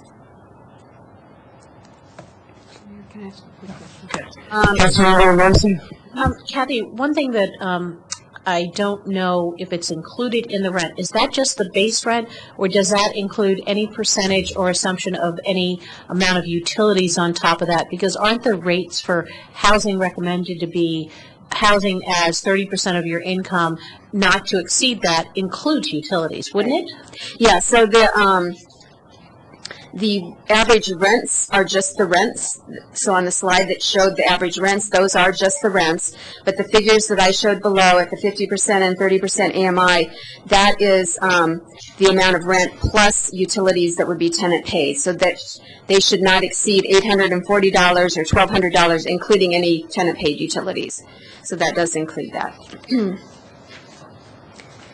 All right, so since the task force completed its work, there have been some construction or some projects underway in the market rate rental units. Roosevelt Place was completed and leasing, and I believe that's 114 total units there. Mill Village under construction, 220 units, and Grandview Meadows under construction, additional 74 units. And then for affordable units, everything was captured except for Spring Creek Apartments, which is in the planning stage right now, and is 60 units of elderly housing, affordable housing planned by the Housing Authority. So as you can see, those. Thank you, Mayor Coombs. And how many would a copper mill would have brought in? Do we remember? Copper mill. That was another 200 some, I think. And I don't remember. About 200. I'm sorry. I thought it was 200 some, but I could be wrong. Does anybody remember? I thought it was a little bit less. It had a little bit less density than Mill Village. I thought it was about 180. But about 200. Okay. And that was workforce housing. It was at 60% AMI. I think it was 60% AMI, Weld County. Was it the, no? No, it's still Boulder County. That one was to Boulder County. Right. So that's a little bit above the market that we would be talking, but not way above. Close enough. Okay, thank you. Just to look a little bit broader, other communities, we have been working as part of the flood recovery with the Northern Front Range communities that experienced flooding, and have been talking about what we have planned to help replace housing that was lost. And so pulling from the information that we've gathered from those meetings, affordable units that are planned, and this is very broad, in the three counties. Boulder County has about 840 rental units, affordable rental units that are planned, 220 possibilities in Longmont, which includes the 60 units for Spring Creek Apartments, 524 units in Boulder, and other Boulder County communities, 97 rental units, so some are in Louisville and some are in Lafayette. And then it's about 100 for sale affordable units, mostly the two Habitat affiliates, plus Jamestown replacement and some Lyons replacement housing. Laramie County has planned about 825 affordable rental units, and Weld County has about 192 rentals and 45 for sale. Again, those are mostly through Habitat affiliates. On the for sale housing side, median sales prices for single-family homes, and this is all single-family homes, so no differentiation among types or bedroom size, etc. But the median sales price, you can see on the chart, has increased about 16% from 2004 to 2013 prices. And on the multifamily side, so condos and townhomes, the change has been about 7% increase in sales prices, median sales prices, over the past decade. Looking at income changes, so I took a look at the same decade period, looking at the 80% AMI. These are all HUD figures, 80% AMI, 50% AMI, and 30% AMI, shown by the different colors. There was a 12% increase in incomes over the decade at the 80% AMI level. 50% and 30% AMI did not change by very much, 5% increase, and that's mostly because we're capped. We can't have 50% AMI higher than, I think it's 80% of the country's AMI. So being in a high-cost area, we are capped, so we are serving lower income folks through the HUD programs. I also looked at,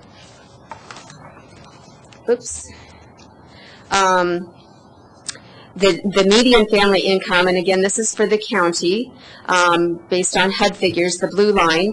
Again, a 12% increase, which is totally reflective back to the 80% AMI figures from HUD. But the red line is just for Longmont. It is the median household income from the 2000 to 2012 census information. Just for Longmont, again, shows only a 4% increase over that decade in income. So looking at the changes in housing costs compared to the changes in income, the blue charts, tables, columns show the changes in the average rents, again, of 22%. Single-family sales prices have increased 16% over the decade. Multifamily sales prices have increased 7%, while incomes have increased somewhere between 12% and down to 4%. So in most cases, not keeping up with housing costs that are changing in our community.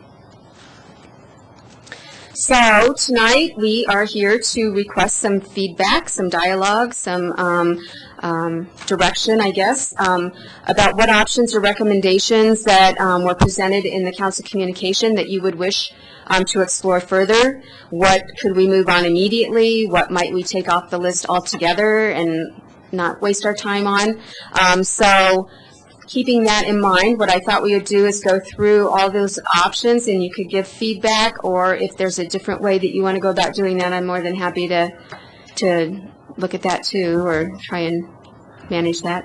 Why don't we just go through the options one by one and give feedback? Okay. Is that okay with everybody? Okay. All right, so the funding strategy recommendation, and if you remember, this is the one where the task force had recommended $1 million a year be set aside for 10 years, dedicated into the Affordable Housing Fund, would be local funds that would be available to the community to support affordable housing in the future, particularly looking at trying to average about 50 units, affordable units per year. So one of the options to do that is to, that was in the communication, we could dedicate most of the CDBG funds, all of the home funds, all of the current affordable housing funds, and all of the private activity bonds to particularly new affordable rental housing. So new construction or acquisition and rehab of market units that are converted to affordable, but something that would result in new affordable units that would be brought onto the market. Another option, again, is to accept the goal to achieve $1 million a year for 10 years dedicated to affordable housing. Would we use the recommendation of enacting a sales or property tax that was in the initial recommendations? Also included in your communication was some other funding sources or options that might be possible to be explored, included in attachment B. If you do want to explore those, do you want staff to take a look at those? Do you want to convene a subcommittee, et cetera? And then the third option that was presented is another funding source that is used in many, many states, and we are prohibited from doing that in the state of Colorado, but to advocate for an amendment to the state constitution to enact real estate transfer tax. That's something that's being discussed in affordable housing circles. Nothing has happened about it yet, but that would just be something to consider. So, in what states are they doing that transfer tax? I don't know exact numbers, but I think it's probably upwards of at least 40 of them. I know a lot of separate counties are doing it, states have it, cities can impose it also if there's no prohibition against it. It was very lucrative in the state of Ohio, where I had worked before, that it was used quite often. Councilmember Finley. Thank you, Mayor Coombs. In your opinion, what would dedicating most of the CDBG funds, what effect would that have on other programs? Highlight. So, Mayor Coombs and Council, the CDBG funds we get right now is just under $600,000. About anywhere from 50 or 60,000, maybe 100,000 is pulled off for rehab programs and housing counseling, and then the remainder has been going to about a third to neighborhood revitalization support, a third for economic development, and then whatever, if there is any left, for nonprofit capital improvements. So, like if the Art Center needs something in their building, or if there's anything left over, then it goes into the competitive housing pot. I would be interested in a closer look at that as a source of funds, doing that, because the need is so great. And sales tax is regressive. Property tax could actually hurt the seniors and the disabled that we're trying to help. But I also think we need to ask, if we decide to do our survey again this year, I think that's a question we need to ask the public. Are they willing to have an extra sales tax or property tax to help with affordable housing? I think we need to ask the public that question, and because I think in order to accomplish our goals, we need that $10 million. But we have to find a way to get it. And I would not be opposed to having a subcommittee to narrow the list of options for that. Why would we want to take anything off the table? I mean, there's problems with sales tax, there's problems with property tax, but maybe if you did a little bit of both or a little of everything, I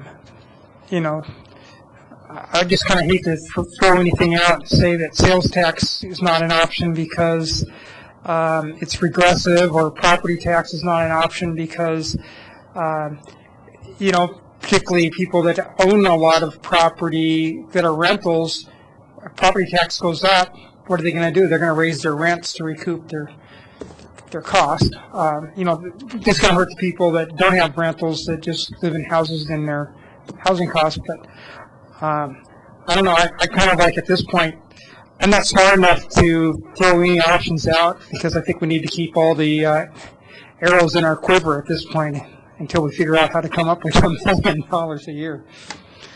Councilmember Bagley. Thank you, Mayor Jones. You might want to come down too, Karen, because I've got a question for both of you. But you can sit out there and just duck it for the meantime. I've said this a lot of times. I might not always agree with Karen and Kathy, but you two are the conscience of the staff or the city, and you look out for these kind of issues. And so my question is, as we look at this first recommendation of $1 million, total of $10 million, 50 new units a year, my question is that the right answer? I know we had a task force, and I know that there were 18, 20 months put into it, but my question is, you two live in this world, and you do this all the time, and you've got the institutional knowledge. So my first question is, I know that there's an unlimited demand here, meaning everybody wants free housing and subsidized housing, affordable housing, workforce housing, transitionary housing. But my question is, as we talk about this, the real question is, how much should we have? And then the question becomes, how do we pay for it? So that's my question. How much should we have? Should that be a percentage of overall homes? Should that be just a number? Is this the right number? If it's 50 a year, what do we stop at? So to me, I mean, talking about this particular recommendation doesn't mean much to me until I know that answer. If we need 200 total, heck, let's do it. If we need 20,000, we better, check to see if that's actually realistic. But I just want a gut check from the two people who actually live with this. What do you think? Notice Karen's not walking down. So No, she's going to stay up there.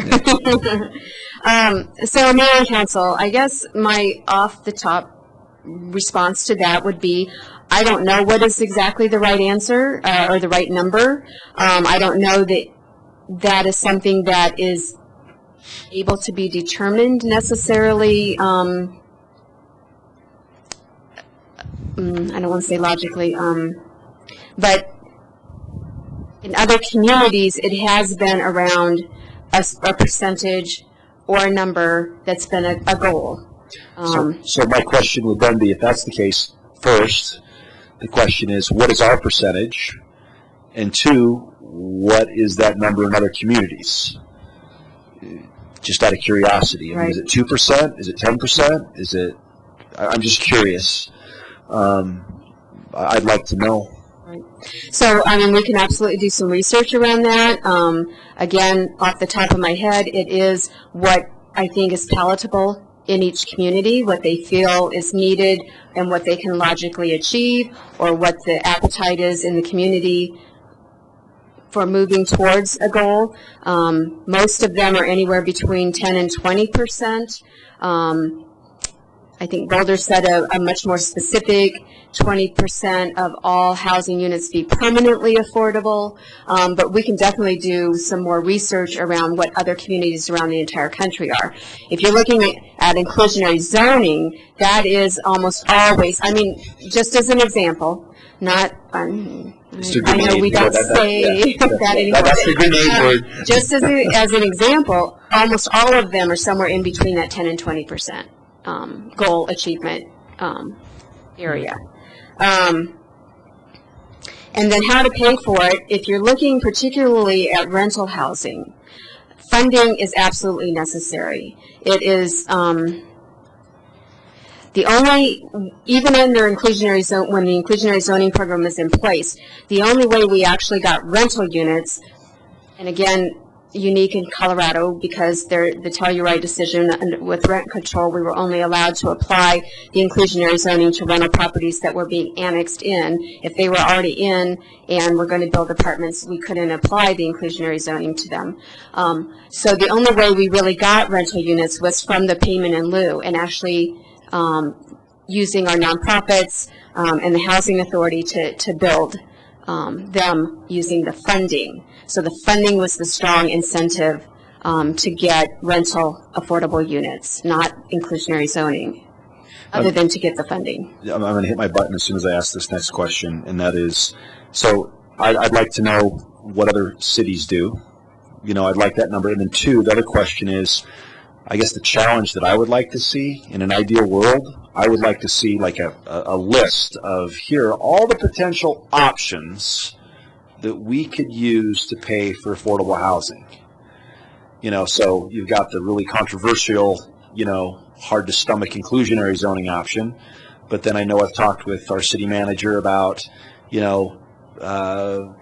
waivers and all kinds of stuff that might be applied in order to, help alleviate this particular problem.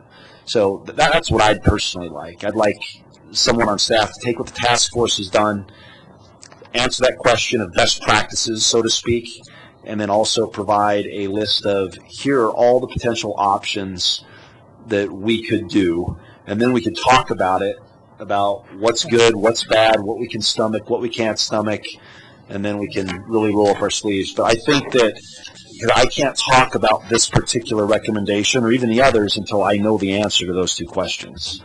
So attachment B did list out a lot of the different funding options, and didn't go into exactly what we would be imposing, because one of the recommendations was that a subcommittee explore these more deeply and directly.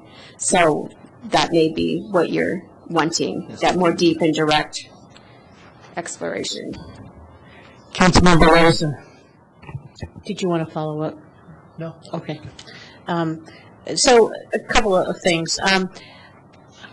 I know from talking to people that did this work that the federal government really is getting out of housing. And in fact, best guess from people at Brookings Institute who know what they're talking about is that, HUD may not be around very much and any kind of funding like that. The other thing is that, while we haven't had cuts in CDBG funding this last year, CDBG will probably also be gone or be a shadow of itself. So I think to say that we're going to put every egg of CDBG money and private activity bonds and just throw everything at this from that source, which is pretty tentative in future years, is probably an unwise choice. The other part of the CDBG funding that has really done good in the community are things like some flexibility to perhaps help people getting back into the workforce for stopgap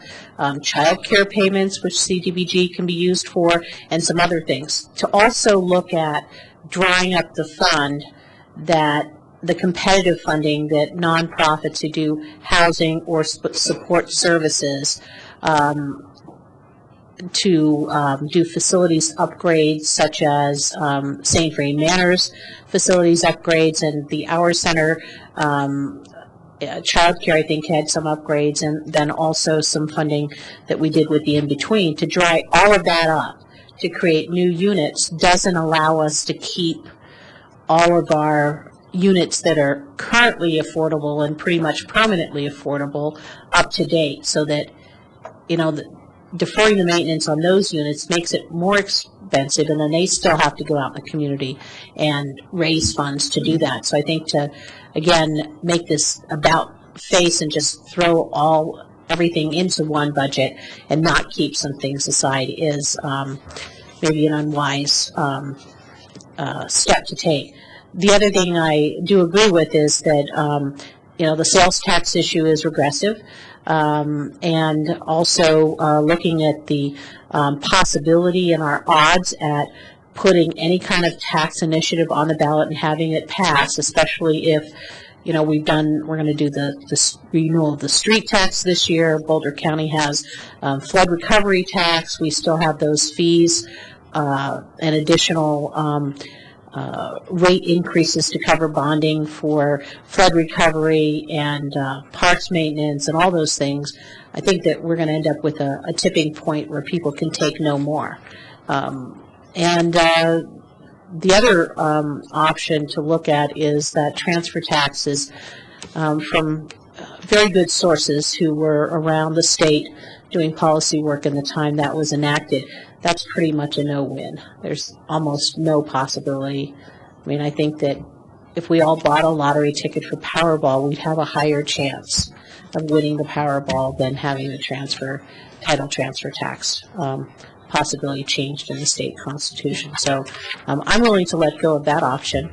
But I would like to see some of these other funding options. And I don't know about the tax increment finance, what that would look like. And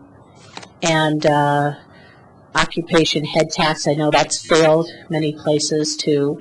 The other option that I thought of that I haven't really had a chance to discuss with staff is to maybe look at attaching a fee on building permits to see and exempt, just like the title transfer tax exempts the first baseline chunk of money, that the valuation on any kind of building permit would have some fee attached to start building an affordable housing fund. That way it's not a burden on new development, would cover redevelopment, and in some respects it would also cover a small percentage of maybe additional one-off units contributing to affordable housing, like accessory dwelling units and people adding on very large additions to their homes. But I would want to make sure that we would find the right number. For example, if a homeowner was doing a rehab and they were doing a roof and a furnace and just to make sure people could do renovations and keep up with repairs, but then still be able to contribute a little bit to help those that can't afford that level housing costs, to be able to have some kind of sinking fund. I also would like to point out to everybody that there are some very interesting information on the National Housing Conference website about what stable housing for a family really means. And there's a very compelling essay by a young woman whose family had housing through an affordable housing program, stable housing, for 5 years. And she really looked at that as contributing not only to her success, now being in college with scholarships, to the success of her siblings, and also setting the family, the next generation, on future economic success and less reliability on public resources to support their family in the future. So I think that affordable housing for families in the next generation is one of those critical things where we can maybe change the economic outcome for many of those youth in our community. Councilmember Moore. Thank you, Mayor Coombs. So I guess I have a little bit of a problem with the numbers that we're seeing here tonight. July 2012, there was an identified need for 1,450 units at 50% or less of the AMI. In November 2013, we're seeing 3,100 at 50% or less of AMI, but the $10 million hasn't changed. I don't see that. It just doesn't make any sense to me. So based on that, I mean, building 50 units a year, we're looking at, 60 years before we get all these units built. And it's just not, I don't think it's as cut and dry as saying we need a $10 million deal. I think we need to figure out different ways of funding this other than necessarily a fund balance that will finance these developments. And I am in agreement with Councilman Bagley on we need to be looking at all of our options. I mean, the inclusionary zoning was not very well received in the development community here in Longmont, but is that the only way we can do it? I mean, are there other ways we can do that? Can we make it? Can we consider incentives based around infill or redevelopment that would provide incentives for development rather than just saying we're going to save up $10 million? $10 million is not going to touch the problem. And I think we need to circle back around and put that into real perspective. If today we have 3,100 units, in 5 years we could be needing 12,000 to 15,000 units. Longmont can't be the only place in this part of the state that's providing this type of resource for people at 50% or less of AMI in Boulder County. And we're not going to be able to solve the problem in Longmont by ourselves. So I have kind of come around to the point where I don't believe the numbers. I think the problem is bigger than that. If the 3,100 is a real number, then $10 million is not a real number. And we need to look at all of our options, and I don't think any one solution is going to be the solution. So keeping all of our options open, everything from inclusionary zoning to having some special person fall out of the sky and give Longmont $100 million to build affordable housing needs to be on the table.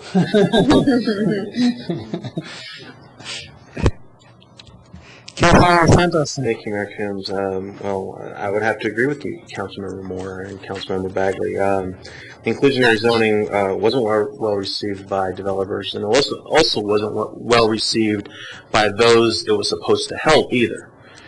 Not only after, I remember we passed ordinances for those folks that we signed leases for, that those folks came back and asked to get out of them. I mean, it didn't help them at all. We undid those leases so they could get out because their situations had changed. and not to contradict, but I don't think, I really don't think CDBG is going to go away. I mean, it's been a program for a very long time, or a department, a seat in a cabinet of the president is going to go away. That doesn't really happen. You create a department, a cabinet seat that doesn't really just go away. It's very difficult. Probably, I think the reason why we're seeing not a lot of funding in CDBG is that both houses of the Senate and the House of Representatives there have been no budgets in the last several years. We're working on continuing resolutions, and both houses just haven't gotten together and provided a budget. Basically they need to get off their duffs and actually have a budget. And that's slamming both parties. They just need to get. We have to have a balanced budget. They need to get to work. Getting to a point that Councilmember Bagley said, how much is enough? And to that, how do we ensure that it actually helps residents of Longmont? I guess that's my question. So those people that actually need help here in town, how do we ensure that it's going to help those folks here? I guess that's my question. So instead of having people come in from Denver, or out of state, how do we help our residents, Longmont residents, those that are, like the lady here, works at the Hour Center? How do we ensure that those residents, that we help those residents?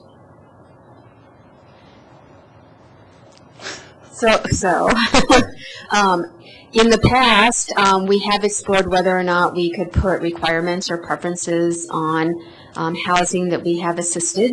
I did check in with the city attorney's office, and their stance is that we need to explore that, what we could or might not be able to do. So the past direction that we had received was that we could put a preference for a current resident, that they're currently a resident, but you couldn't put a preference or a requirement that they have been a resident for X number of years, kind of thing.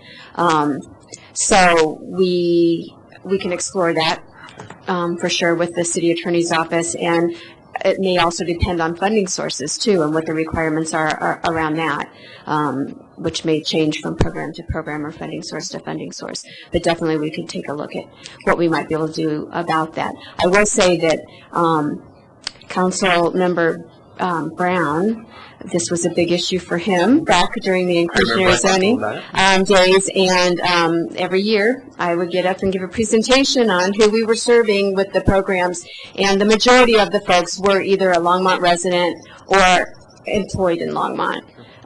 So it wasn't out of skew with what we were hoping to have accomplished, even if there would have been requirements or preferences. Things could have changed, as we go forward, but that's what we found in the past. So, and I mean, one of the speakers, it seems like he moved quite a bit, and again, another speaker said, Longmont is a giving city. We have a lot of not-for-profits in Longmont, and I've always said Longmont is a very giving city. And we, as a city and a city council, we do give quite a bit of money to non-for-profits, and whether there are a lot of folks that sit on many boards, and funds go out, and again, Longmont's a very giving community. But if we're looking at this, and I would say all of those, maybe except for 3, because I'm not real big on sending money to the state, because who knows what's going to happen to it. I would rather we, the city, be in control of it, so we, the city, can actually see where it's actually going. I don't, send money to the Hour Center, send money over there, send money over there. I can actually see how that money, and then they report back to us, and we can see where the money is going. That's a little bit more better of a control of funding. better managed. I have no problems with 1 through 2, and even the subs. I have no problems with those strategies. To Councilmember Moore's point, I'm not sure, 50 a year, is that enough? I did have a problem with the inclusionary, when it was enacted, 10% seemed a little high. There was no triggering mechanism when the economy was bad.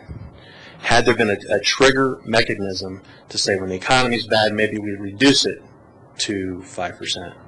Or, there was never, it seemed like there was never a give. Were there incentives to, maybe we should, and I saw it in the packet, maybe we should enact more incentives, so, and I think that's coming up, so I'll be quiet. I don't think we should necessarily say that inclusionary zoning is totally bad. Maybe our rendition of it that we had wasn't the best possible rendition. It was broken. So I don't want to necessarily throw it out of our one of the tools. If there's, and plus the fact that I think before it was used to being the 80% solution, and maybe that was too much of a burden. It was out of balance. So maybe I would still like to consider that as an option to a smaller bubble and try to figure out other areas that have had successful programs like that. What did they do different? Why was it successful in their community, and why wasn't it successful in our community, back during that period? And does it need to be able to be changed as the, economy goes up and down? What is the right number? Is it, is it 5%? Is it 3%? Is it 10%? I mean, I just don't know. I'm not smart enough. But, at this point, this problem is so big with 3,100 units. I hate to throw anything out that's, at this point, I think it's too premature. That's just kind of my feelings are. I just hate to not consider inclusionary zoning, even though people have a real problem with that. Councilmember Christensen.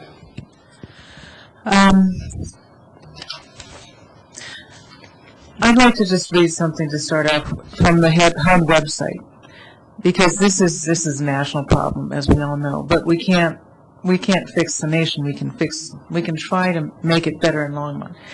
An estimated 12 million Americans pay more than 50% of their annual income for housing. A family with one full-time worker earning the minimum wage cannot afford local fair market rent for a 2-bedroom apartment anywhere in the United States. That's a national catastrophe, and people like Andy point that out. Here's a guy who's working 2 jobs. He still doesn't have a roof over his head. If our slogan, "We belong in Longmont," means anything, then he has to belong in Longmont, as does Jennifer, as does Jay, the 3 people who testified about being homeless. So I appreciate what the mayor said. I think that there were a lot of problems with that. However, Longmont and Lafayette are the only cities, I believe, in Boulder County who do not have an inclusionary zoning clause. So we could certainly, as the mayor pointed out, find out what was wrong with our program and how we can improve that, and consider that as one of the other options. I agree with Mayor Pro Tem Bagley that it would be really nice to have an analysis of the best practices used to fund workforce and affordable housing. And I think that either could be done with convening a subcommittee that have some of the members of the workforce task force, because they're so good at this, or it could be staff. But if we have a comprehensive list, as Brian said, about what works, what doesn't, and I think we should go outside of Colorado. We need to. Denver's doing a super efficient housing competition.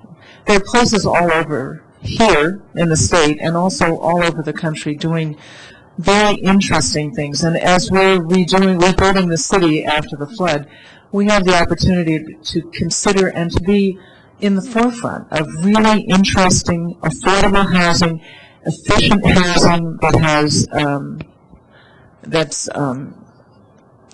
cost-effective for people who live there, because it has lower utility ratings, because it's built better, built stronger, and built more efficiently. And so I don't have a problem with any of those, but we really have to do something. I think everybody on this panel is supportive of us doing something for this. I also think that in talking about the developers, Longmont really is the last place in Boulder County that has a lot of land that's going to be built. We're going to be getting a lot of requests from developers to develop land here. It needs to be a privilege to develop land in Longmont. They get great benefit. There needs to be community benefit. People need to do their share, and that includes both the city and the people and also the developers. Thanks. I just have a quick question. I'm thinking of like micro housing projects as Little tiny houses? Yeah. Okay. Yeah, there are all kinds of, we have yeah. Thank you. As was pointed out earlier, there's need for short-term housing and for transitional housing and for long-term housing. But also, as we've also talked about, senior housing, housing for the disabled, there are all kinds of housing. We need to improve the diversity of our housing stock, and we need to improve, and yes, little tiny houses, honestly, you can live in a very tiny, having a roof over your head is better than living in your car. It just is. I think we all would agree with that. Absolutely. Councilmember Baldry. Thank you, Mayor Coombs. And I guess as we're talking, the other thing that keeps coming to mind that makes my gut wrench is, and the reason why I asked you the question about what you think, and the reason why I think that a subcommittee is a good idea to do best practices and get the list. I want as much information as possible, but what makes my gut wrench is that we are not smarter than the free market. And so whatever decision we make, whatever it may be, is going to have an impact. So there might be people who are homeless right now, but if we do a sales tax or a property tax or some other type of revenue generating source, there are also people out there who are one step away from homelessness. We heard it from a woman here tonight. And so whenever we take money from one group and give it to another, it's not going to hurt me. You know, I earn enough that you can tax me and I can subsidize and make affordable housing. But the problem is there will be, you're just we're just shifting it down a notch. And maybe we help some become no longer homeless, but we are going to be having an impact on others who might not be so fortunate. So, like for example, I am not for dedicating most of the CDBG for new affordable rental housing. A lot of that money has gone to revitalizing neighborhoods that at one point weren't all that great. You know, I look at what John Clark's done and what some of the city programs. So I'm hesitant, to just say, oh yeah, that's an easy solution. Because then we're basically turning some, not all, but some of our revitalized neighborhoods into, not so attractive areas, which leads to crime, which leads to decreased schooling and grades and education, and you just never know what the consequence is going to be. And so the more options we have from people, even though it might not be a good substitute for the invisible hand of the free market, I do want to hear what Karen and Kathy think, and I know that I've gotten input from, people who, they're in the back of the room, Terry Benjamin or Michael Reese or even Gordon Pedro. There are people who deal with this issue that I would be curious to hear what their solutions are. And then be able to look at that list, not just like the exhibit that's here, which makes me read and go, ugh, I don't want any of them. But a mix of opportunities that we can pick from and then try to do the best we can without putting any unnecessary burden on any one particular industry or people, and just kind of trying to make it work. That's what I'd like to see. And I don't know what we need to do tonight to get there, whether we go through all 6 options or whether we, whatever. And Bonnie says, yes, we're going to do that. So we'll do that now. So I have a question for you, Harold. If we decided that possibly a micro-housing project for transitional housing or affordable housing for single people might be a solution, would our city codes even allow us to do that? Or would we have to modify building codes? Or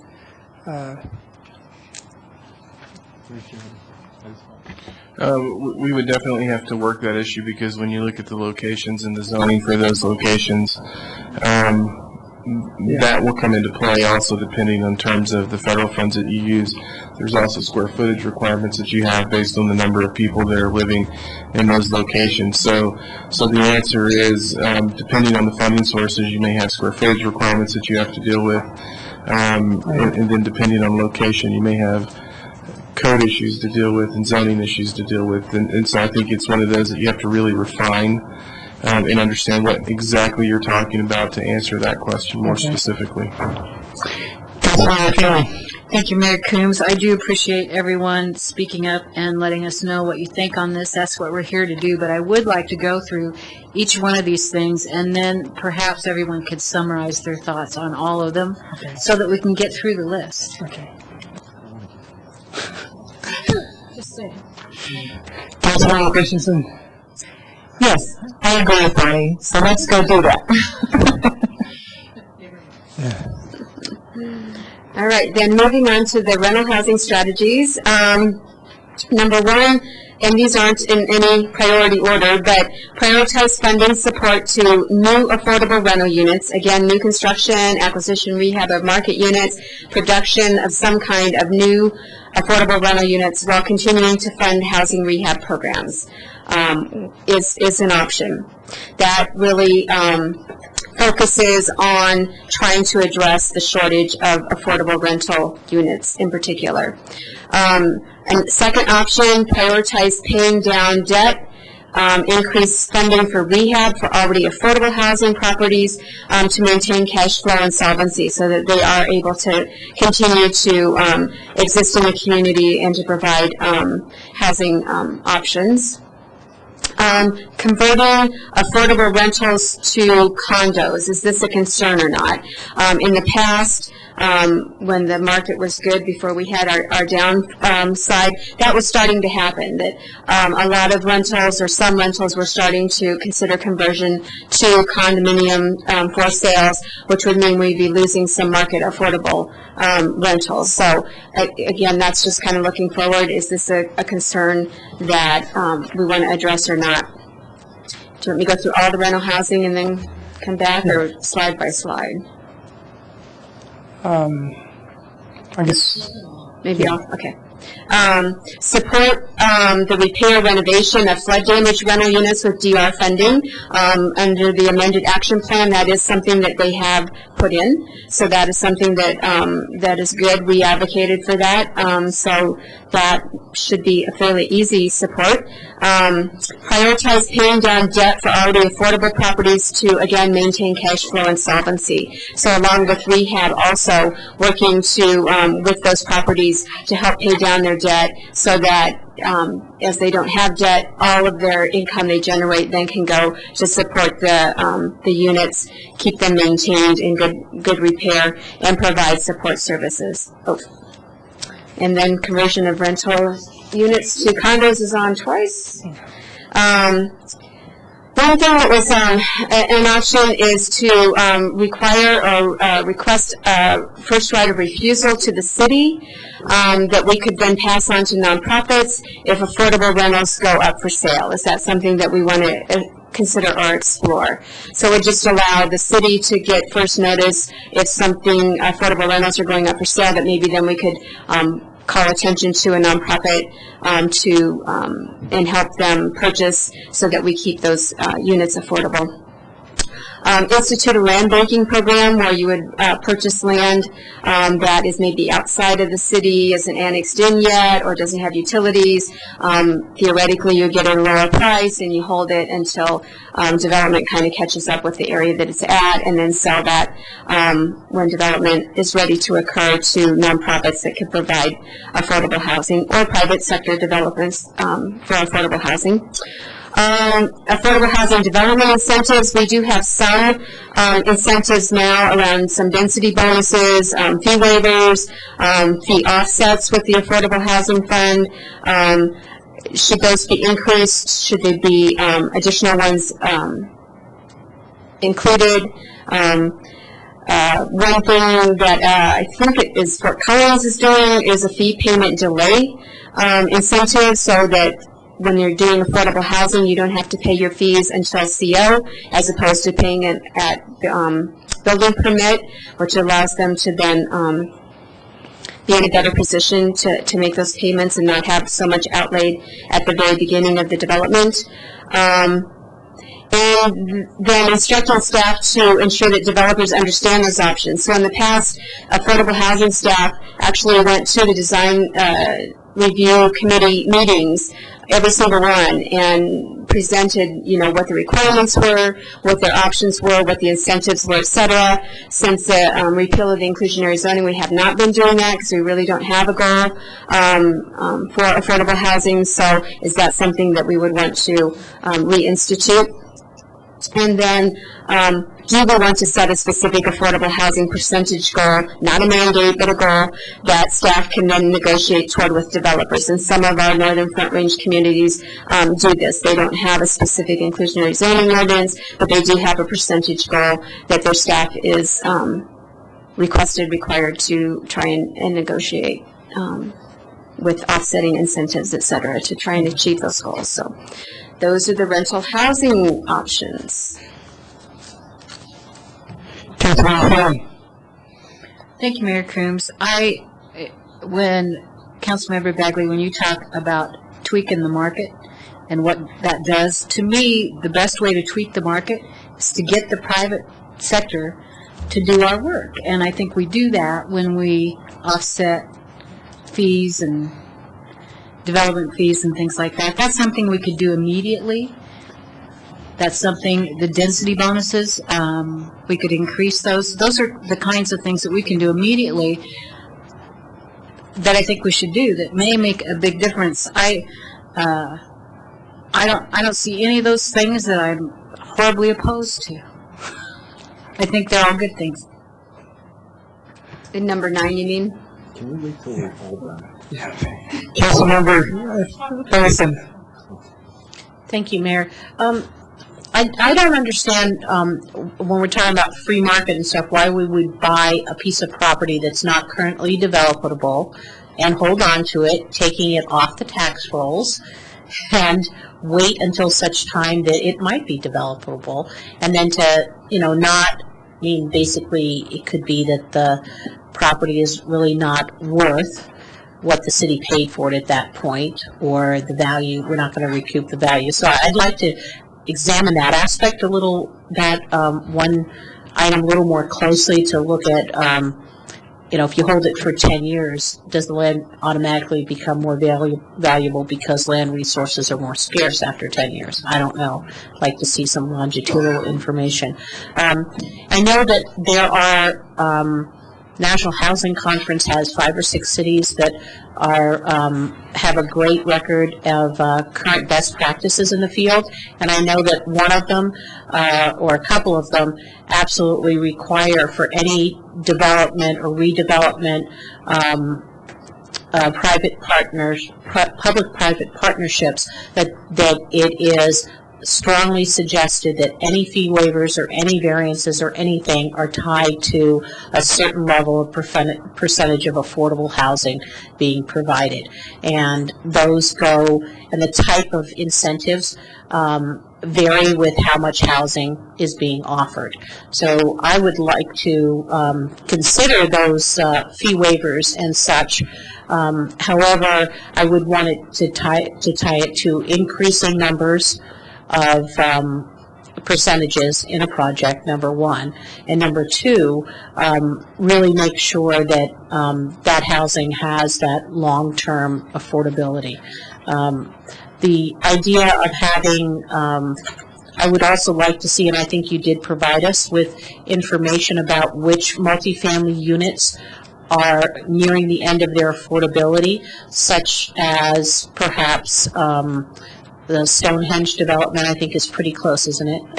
It's actually, I think, going year to year or every 5 years or something. Okay, It's on us. so I could see that maybe as being a project that maybe Habitat for Humanity would want to take over and see if they can't get sweat equity of doing some rehab and home ownership in a project like that, because it would really provide, one of the biggest things for lower-income families is to get that equity. And that would allow them to build some equity and be able to resell those units, especially with whatever input Habitat could have. That would be a great resource. However, I'd also like to point out that some of those projects could become some market housing, and that might relieve some of the need for other housing to be built too. And I guess that I want to make sure that if we're going to use the CDBG DR funding, that we really keep the repair and renovation of flood damaged affordable housing, keep true to that money, because I think a lot of people have spent their money already. From what I see, renovations happening down in the Bond Farm neighborhood, people got right in there and started doing the work. So I'd like to identify how much money that would be out of the DR, but I certainly would support that. Thank you, Mayor. There is one thing that I think that we need to make sure that we are able to come up with a solution that works with the private market, because that's where the money is. And the ability to invest in Longmont, whether you consider it privilege or not, I think it ought to be an opportunity that we make it available and reasonable for development of affordable units for rentals especially. I also believe we should be focusing our efforts on rental strategies versus even getting into the home ownership side of that. I know that I started out renting a house before I bought, and I think that's kind of the first step. We have to get I think we're going to get more bang for our buck and more return on our effort by focusing on rental housing strategy versus saying that we're going to take this whole thing on, this big hairy monster on all at once. And working with rental units, multifamily especially, is a higher density use of a property, of land. It's probably offers the best opportunity for developers to recoup their investments.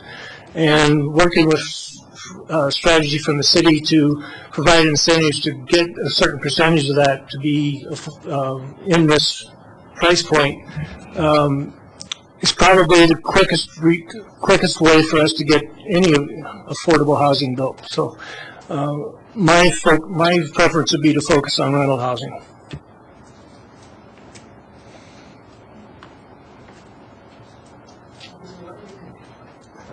I obviously agree that rental houses should be our number one focus. Councilmember Christensen? I think it's probably a good idea for us to discuss a specific affordable housing percentage goal.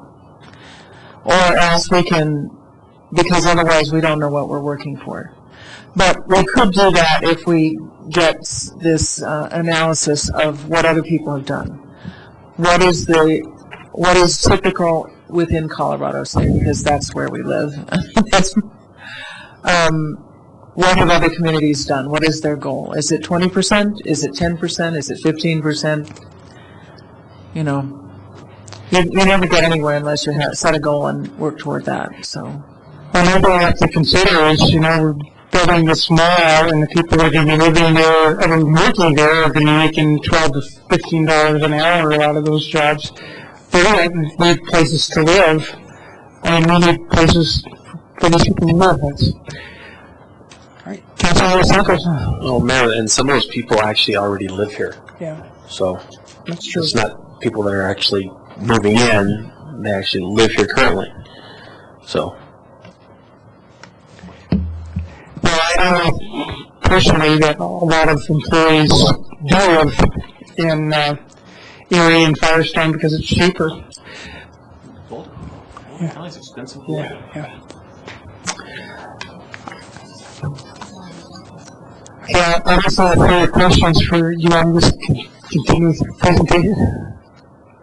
All right, so under homeownership strategies, some of the options or recommendations were increased funding available to Habitat or other developers of affordable for-sale units, either by prioritizing home funds and or CDBG for this, or increasing the level of local funding.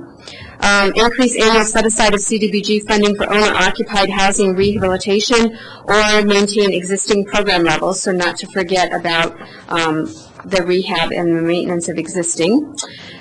Number 3, maintain increased funding of down payment assistance program. One of the things that was in the task force recommendations was that that should be without deed restrictions. We have an issue with the funding source that federal funding sources require deed restrictions to be placed so that you are maintaining the affordability for at least a period of time. So if that is important to council, that we have a down payment program that does not have deed restrictions, then we are going to have to find a local funding source for those programs. So that's that second part. Should it be with or without deed restrictions? And if without, how do we find that local funding source for the program? And then continue to support housing counseling for new home buyers. Is that a priority or something that we want to do? Also for existing homeowners, as Megan and Tanya talked about, default foreclosure prevention, debt reduction, et cetera, for existing homeowners so that they can continue to maintain their housing. What do you think about that? Councilmember Christensen. I can just see 3 and 4 right now. But on number 3, I would say rather than trying to find a local source, I would go with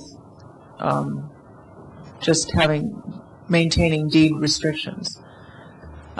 Because I don't see anything wrong. I don't think public money should be used for people to make personal profit off of. On number 4, I think the housing is really, really essential. I think if more people had had that counseling, there would not have perhaps been so many foreclosures. People get into, I certainly know from experience that people get into debt over their houses. And also, you also have a counseling on how to maintain your home, which is really important too. If you don't realize how much you're going to be paying if you mess up the sewer system, and you're going to be paying $10,000 to $20,000 to fix it, you're going to be in a big hole. And so all those things I think are really important.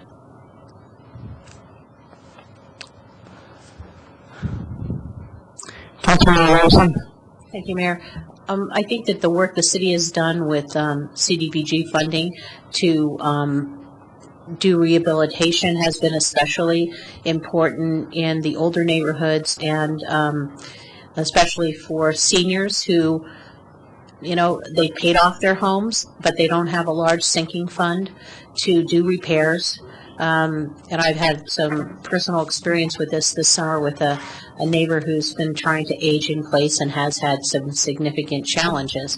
And I think that the other evidence is that having that CDBG funding and the contact and relationship it builds between our low-income homeowners, especially those that may have been able to afford their home when they were working full-time, but recently retired and not seen much growth in their retirement account, really don't have the means anymore to do all that upkeep. And with the recent recession, a lot of people have had to put some things off. That has become a critical relationship building with city staff and our seniors and other families that might have family members with disabilities that need ramps or grab bars and other things. And I really think that that program needs to be maintained. The other part of that program that we don't normally talk about is that every time CDBG funding goes into those improvements or maintenance, it maintains the property value and the taxes that people pay on that property. Therefore, maintaining the comparables in the neighborhoods and keeping the property values in all kinds of neighborhoods strong. So I think we don't want to set aside that aspect. And it also keeps local people employed.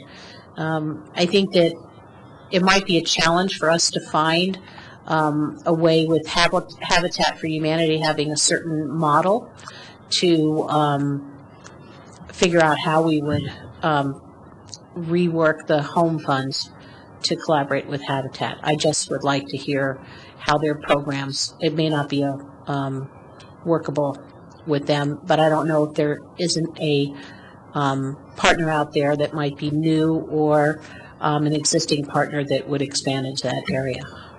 I also do support all of those pre-purchase education classes, not just to people in the affordable range, but people that are 80% of AMI need that education and resource in the community.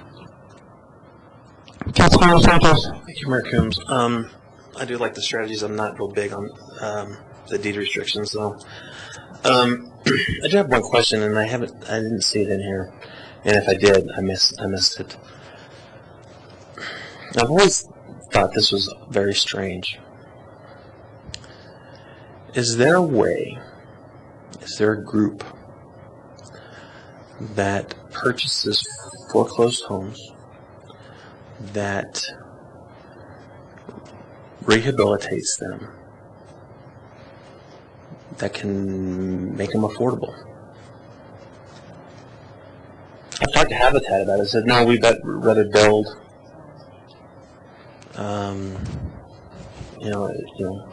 again, as Councilmember Moore said, my first house that I went into was a rental. The house that I'm in now is not new.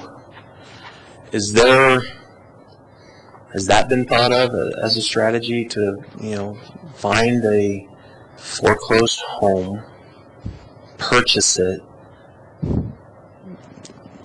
find a owner, a potential owner, put some sweat equity into it, and do it that way?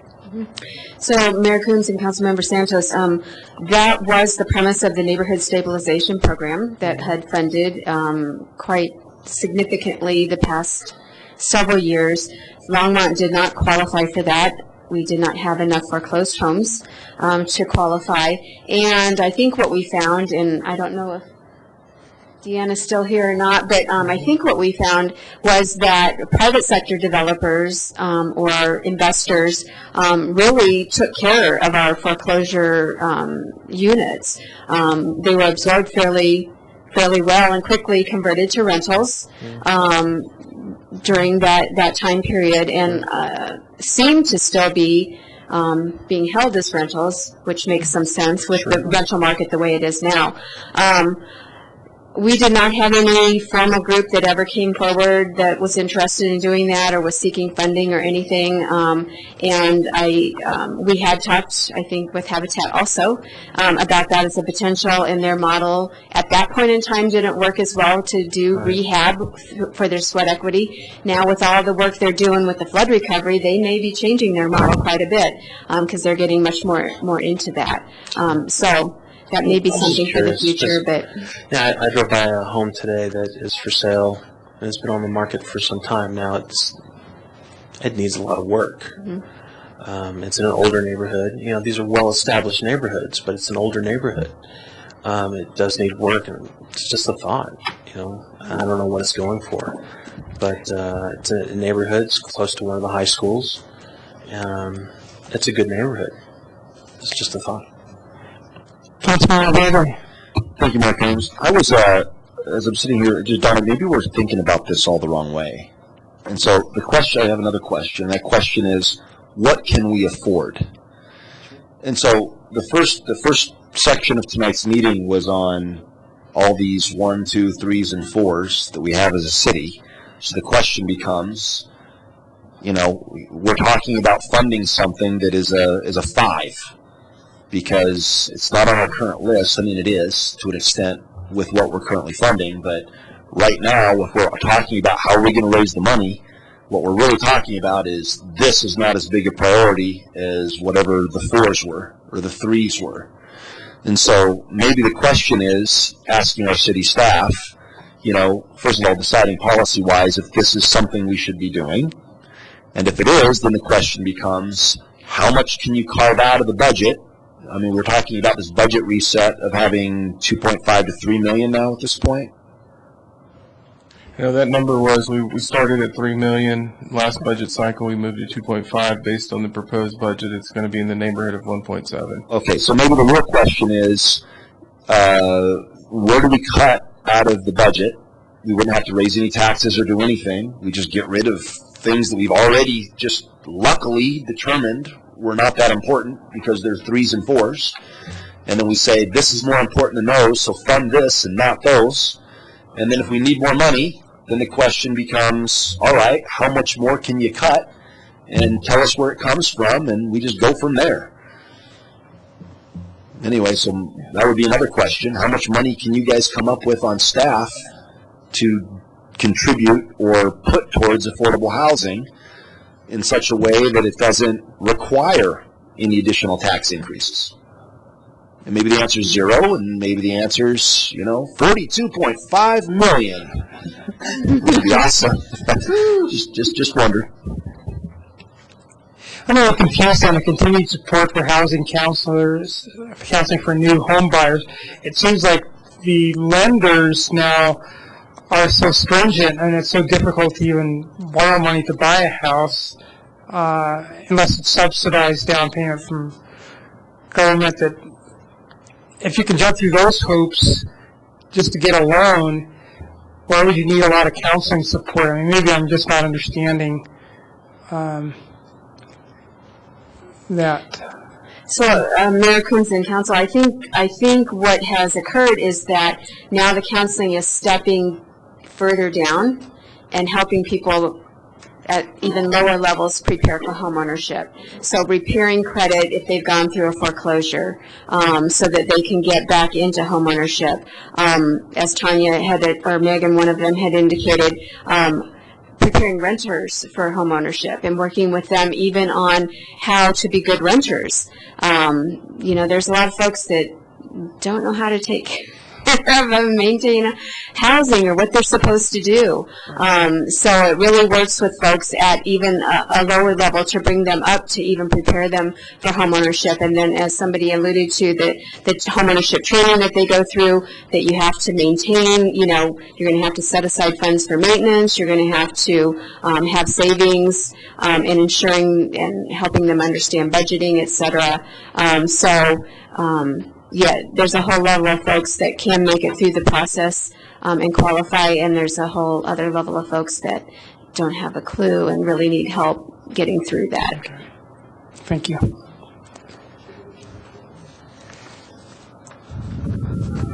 Wow. Are we ready for the last category? Last category. All right, so this was around kind of meeting the needs of the times is part of what it was called, coordinating a sustainable approach to affordable housing. So it really was looking at not the inclusionary zoning, but some of the issues that were around that. So if only we had mechanisms that adjusted with the times, how can we build that into any thing that we do going forward. So one option was working to ensure the comprehensive plan and the consolidated plan that we use for our CDBG and home funding address affordable housing with common and or complementary goals. So are those two documents working together to move forward whatever we decide here is our affordable housing strategy. Increasing the value of incentives offered to developers to increase production of units. That again is something that could most easily or more easily adjust as the market changes. So, you know, if we're in a situation like we are now, you increase the incentives to try and increase the number of units, and if you know things are clicking away and we're getting affordable units, then you don't need as much incentive. Third option, increased level of local funding to support new affordable rental housing. Again, that ties back with the first one, and to really ensure that we have local funding that supports what our local needs are, and we're not always having to design programs around federal requirements that may not meet our needs. And then that fourth option, again, is that fee payment delay. That's just an additional incentive that we have never tried in that particular one. That's not good ideas to me. Everybody's tired. Sure. Go. But I also think that the level of incentive has to be increasing with the percentage of affordable housing, and also the maybe if there is affordable housing, but then there are additional units for people that are with disability needs, and they're willing to make those improvements to have the wider doorways, to have handicap accessibility in a certain number of units. That's more expensive. And so if they're willing to do the affordable piece and then the additional, because I know there is a need for those accessibility units, and we spend a lot of money doing rehab, but to have some new units would be great, to tie the incentives to both the AMI and access for our disabled individuals in the community to have a chance to be in the housing. And I think that we just have to look at best practices around the country to see what's been working in other areas. So I'm not sure that when you talk about, I'd like to know under number 3, the additional options, what is the level of, you said significant additional funding is needed to increase construction of new housing or convert market rental housing. So what would that conversion to market rental from market rental, meaning if there was a market rental development up for sale, to buy it after it was developed? Perhaps. Mm-hmm. Perhaps, okay. Mm-hmm. Yeah. It's just that it's not a new unit if you're taking already affordable and you're keeping it affordable. It's not new units. You're preserving, but it's not new unless you're actually converting market units or new construction. Yeah. So would it be possible maybe for each of you to give me maybe your top 3 things that you think we should explore further? Maybe we'll have some commonality and can move forward on something specific. Yeah. I can do that. I'm succinct, and I can do it quickly. I think we can be creative in offering, for example, a density bonus. If a developer comes in and you say, if you make 10% of your rentals affordable and or handicapped accessible, then we will, here are the fees that you don't have to pay. Here's the fees that you don't have to pay till later if you agree to do that 10%. I think you can also educate some of our developers on what is available. I don't think they all know what is in order to develop some affordable housing. I think if they understand that they can do it and the value is there, they can still make money and still help us out with our problem, then we're not tweaking the market so bad. And that would be my number 1 thing. Let's try the carrot instead of the stick. I think that works better. I think it's easier for us to do, and we can do it quickly. And this is clearly an issue that needs to be dealt with quickly. So those are the kinds of things that I really, and I think we need to focus on the rental market, quite frankly. I think people who will eventually get to home ownership, there are organizations there to help them do that, but I think we have a housing problem, and we need to look at it right now, and we need to encourage a solution right now, not study it and study it. Let's do something now.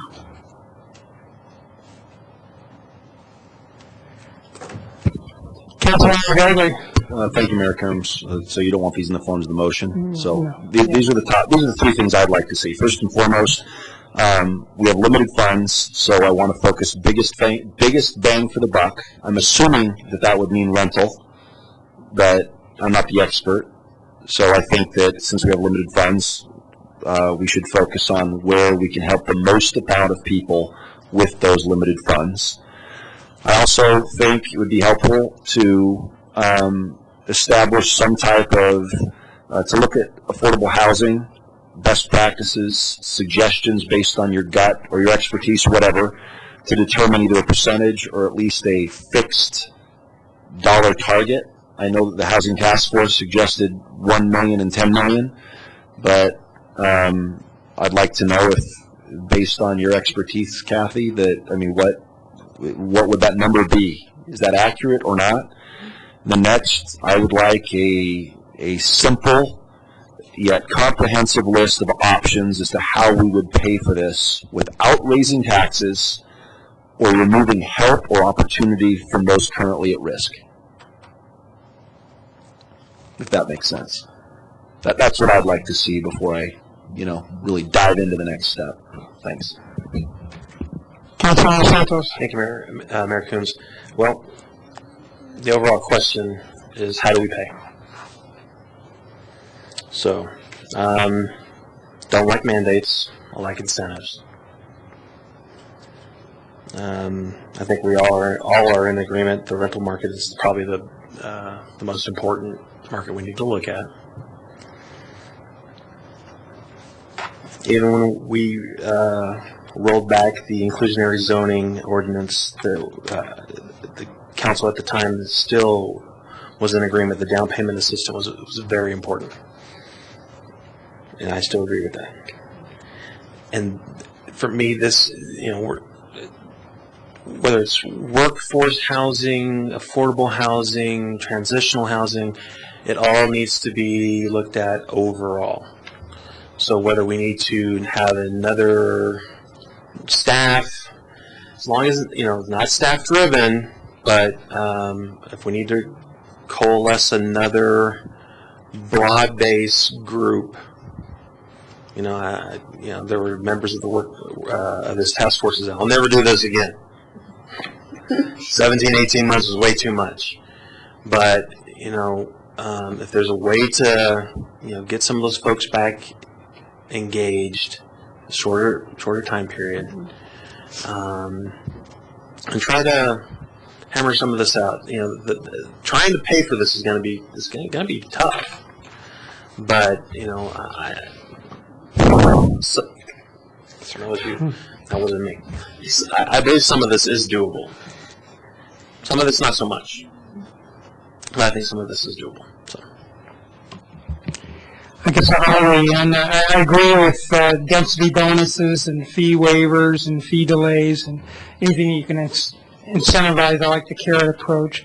I also agree that our primary focus should be on the rental market right now. I still like to come back to consider potentially a better rendition of some sort of inclusionary zoning. I'm not saying that I'm going to be for it, but at least study that option at this point. I don't want to throw it out until we've looked at that again. And frankly, I'd like to trust the citizens of Longmont. Do they truly value affordable housing? Are they willing to pay a tax? I wouldn't mind putting something on the ballot and let them decide. I'm not smart enough to know what the majority of the people want. Do they really value affordable housing so I would still consider that evil word tax. But let the citizens make that decision. Councilmember Ellison. Thank you, Mayor Coombs. I would like to not put all the CDBG eggs in one basket called housing. I want to make sure that we maintain those programs for rehab and also disability access for people to stay in their homes. And I still think we need some programs for the housing purchases because, again, it helps stabilize neighborhoods. If we turn into a town of all rental housing, I think that there's less sense of community with people that are renting as opposed to within neighborhoods a mixture of rentals and people that own their homes.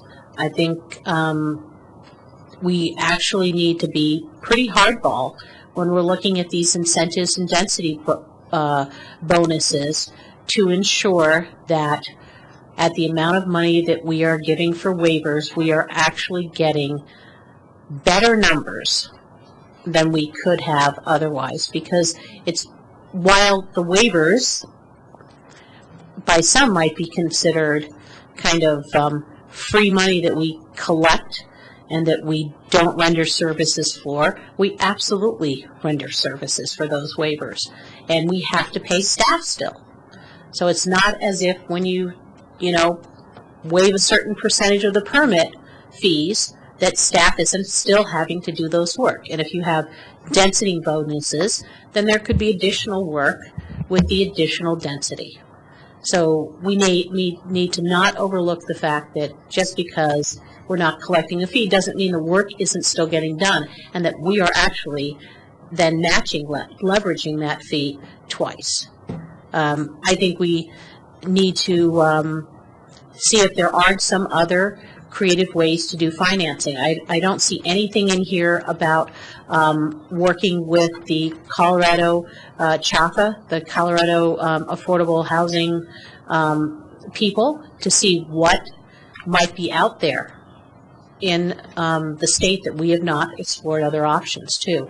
And I personally would like to see whether or not we could look at a small fee on building permits that would cover, redevelopment. It would cover people that are, building a second or third unit onto a one-unit house in a area where you can increase your density, and see if we can't recoup a small amount of money, and that would be very broad-based too. But exempting a certain value. So, for example, people that might have had a fire or a flood, or are simply buying a house that, as Councilmember Santos pointed out, might have a lot of work but could be turned into something good, that maybe we need to work with some private flippers to see whether or not they would look at taking those distressed homes and doing the fee waiver if they're going to rent it at a certain number of years affordability. I know we had a certain program like that, and it wasn't well subscribed. And the last thing is, I really do think staff needs to be in the room at the Development Review Committee to explain to people not to be afraid to build affordable housing in our community. We haven't talked about the economic development impact of this housing. I've talked to a member of the Housing Task Force who mentioned to me that he has had to pay people much more money for an hourly wage than what he used to, because they are driving many more miles in distance because they can't afford to live here. And so I think it has an impact on jobs and the cost to employers. And that was mentioned by one of our folks in the public that testified. Thank you. Councilmember Christensen. Okay, my priorities probably would be to convene another little task force. That sounds so simple, but after all the work you've already done. But with that, focus a little more on specifically what percentage, and do a best practices nationally, as Mayor Pro Tem Bagley suggested, and develop what percentage of affordable housing is true for Colorado. What kinds of housing do we need specifically? What do we have in our housing stock? What do we lack for affordable housing? And where could these things be located? Because we need to change this in our comprehensive plan, and we're working on the comprehensive plan, I hope. So the other thing is the funding, which is, of course, the huge problem. So like the mayor, I would suggest that we have some element of examining what went wrong with what was perceived as a problem with our inclusionary zoning, and what have other successful communities done with it, and on a national basis. I'd like us to explore the title transfer tax amendment so that we could actually, that's a very simple, very small thing that we could do. And if we had a housing trust, I really think that people would contribute to that voluntarily. They would kick in maybe $25 a year. We could earn some money that way if people had the opportunity to contribute to affordable housing. If we just got we need to find lots of different sources for housing and see what other people, as part of, best practices nationally. How do they fund these things? And how do they successfully get not just kind of lump in public housing, which was always the problem, is it was warehousing. We need something that's actually innovative, that has lots of different kinds of housing, but quality housing that will be here in 50 years, not that we're going to have to replace in another 20 years. And I also would sort of like to see us be careful about density. We need density in some places, and other places it's really not. The people around there, like at Copper Mill, did not want that. They didn't want to be part of, they were promised a single-family village, and they didn't want to be part of what they perceived as being surrounded by a rental ghetto. And even though that was going to be a quality development, I think we have to be very sensitive about what the neighborhoods want before we start monkeying around with this. Because, as Councilman Bagley said, there are consequences, unforeseen consequences to our decisions. And so let's just see what other communities do. Councilman Allen. Thank you, Mayor. So I guess I really don't have a lot to say that hasn't already been said, but I think our focus needs to be on multifamily rental housing that's affordable at the 50% AMI. So whether that's housing in lieu of fees, or whether that's development incentives, if that's higher incentives for rehab or redevelopment, I think that's all things that we need to consider. We need to look at all of our options, go back and understand exactly what has been done. I don't know that I have a feel for what's actually been done across the country, because we're not unique in this situation, and I really believe that we need to not throw anything out as far as one of our options at this point. I would support surveying, taking the temperature of citizens of Longmont for a dedicated sales tax or property tax as a way to know whether or not to go after that source of funding. I would even consider maybe we just need to just take a hard look at the general fund and just say, look, we're not going to fund this program anymore because we need affordable housing. It's more important than these programs. So that's my input. Councilman Bradley. Thank you, Mayor Coombs. You actually had a fairly good idea. What we could do, just one, Councilmember Christensen, just one, okay? You've used it up for your term. No, just kidding. The idea was, what would prevent us right now from creating a nonprofit trust called the Longmont Affordable Housing Trust Fund, where people could start donating voluntarily their dollars to affordable housing. Would that be hard? Why don't we just start? We don't need a tax. We don't need, we don't need nothing except other than just telling people that you can start donating if you want to donate to affordable housing. I'm not saying that would be the only solution, but I'd donate $100 tonight. You just get on the way. I think the other thing is that there's also some national groups that work with cities around the nation on doing that type of work. But what they do is they also work with large banks, U.S. Bank, and some other companies where they create the low-income housing tax credits that they can use to fund this. So I think, different idea, but I think we also need to explore that too, because you can look where different projects are being built around the country and they're working with these types of groups. And what you find is that some of them have been able to keep the rents no more than 30% of an individual's income, but they're working with these national groups in terms of building it. It's actually that concept that they're working on, and that's something else that we need to look at as well. So I just chalk that up into best practices too. Does anybody do that? Would it work? And if not, why wouldn't it work? Absolutely. Thank you. It is so good to have some reflection on this. Dave's got, I guess, one other comment. We can technically do that with like Lura. Why couldn't we do something like that under the auspices of council? Those are legal questions we would have to explore Eugene, further. you have to look. You have homework tonight. Okay. We will definitely add that to the list to look at immediately.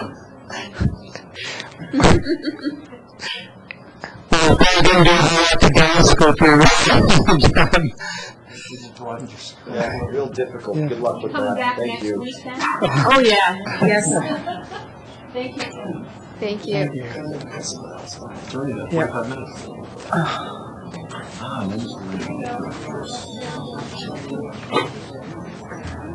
Okay. The next item coming up is the amendments to the land development code, and I believe Don Burchett with our planning department is here to present this. It's bigger than code.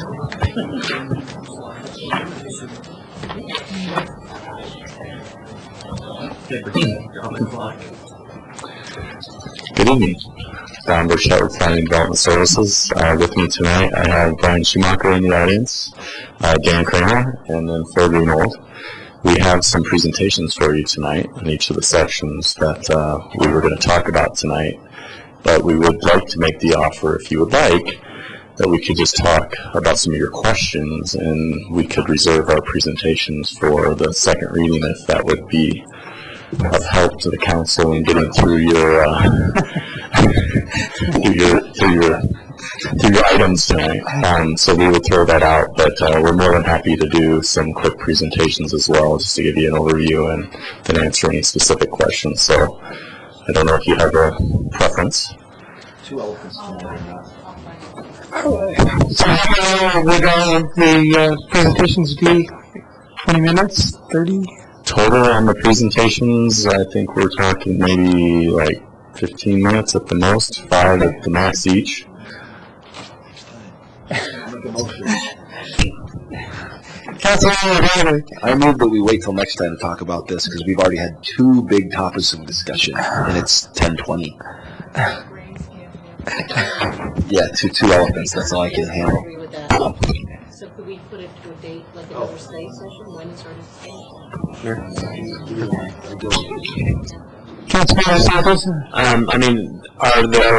Does anybody have any, I had no questions regarding the amendments. Does anybody have any pressing questions regarding the proposed amendments? No. Okay. Well, can they be asked at a first reading? Then let's go. Okay. Councilman Larson. Okay. Well, actually, I'd like them to do the presentation because. Okay, yeah. Let's just bang through it. Okay. All right, so the first one, we'll cut this to keep it as quick as possible, that we're going to talk about tonight is the amendments to the lighting code, and that's in Chapter 15.05, Section 140. And as a little background, the proposed changes that we're looking at are based on the concerns that staff has had with trying to apply the regulations that currently exist. The planning commissions had to deal with a number of variances for lighting in certain areas and specifically gas stations. And then the other ones were some general cleanup areas. And so the most significant one that I think that just wanted to point out to City Council on in the lighting section is dealing with the change in the maximum foot candles in the drive-up areas of banks, gas stations, car washes. Currently, the light levels that we require as a maximum for an average within that area is 5-foot candles. The recommended change that is based on looking at the national standards that have been updated within the last 3 years from the Organization of Lighting Engineers would recommend that in a commercial area we would go up to 15-foot candles on average, so we would be increasing that quite a bit. The areas that are within 250 feet of a residential area would be limited to 10-foot candles. Now, the thing that I would point out is that the variances that we've had and looked at recently, the consultants were coming in and starting at about 25 to 30-foot candles, and we're coming down to the 15. And that's what Planning Commission has approved for the variances to 4 different locations in the city. So this is within keeping within that what they have done, and then what is also the national standard for a city that I would say is similar to Longmont as far as population and type of suburban development that we typically see. The other change that you would want to know about is that the code currently does not allow for the use of neon on buildings. That's prohibited. We would make an exception where the planning director would be able to evaluate a request for neon on buildings and be able to approve that on a case-by-case basis based on some criteria that are in the section that would allow for the neon to be used. And really that's the primary changes that we're talking about. So I don't know if anybody has any specific questions on lighting.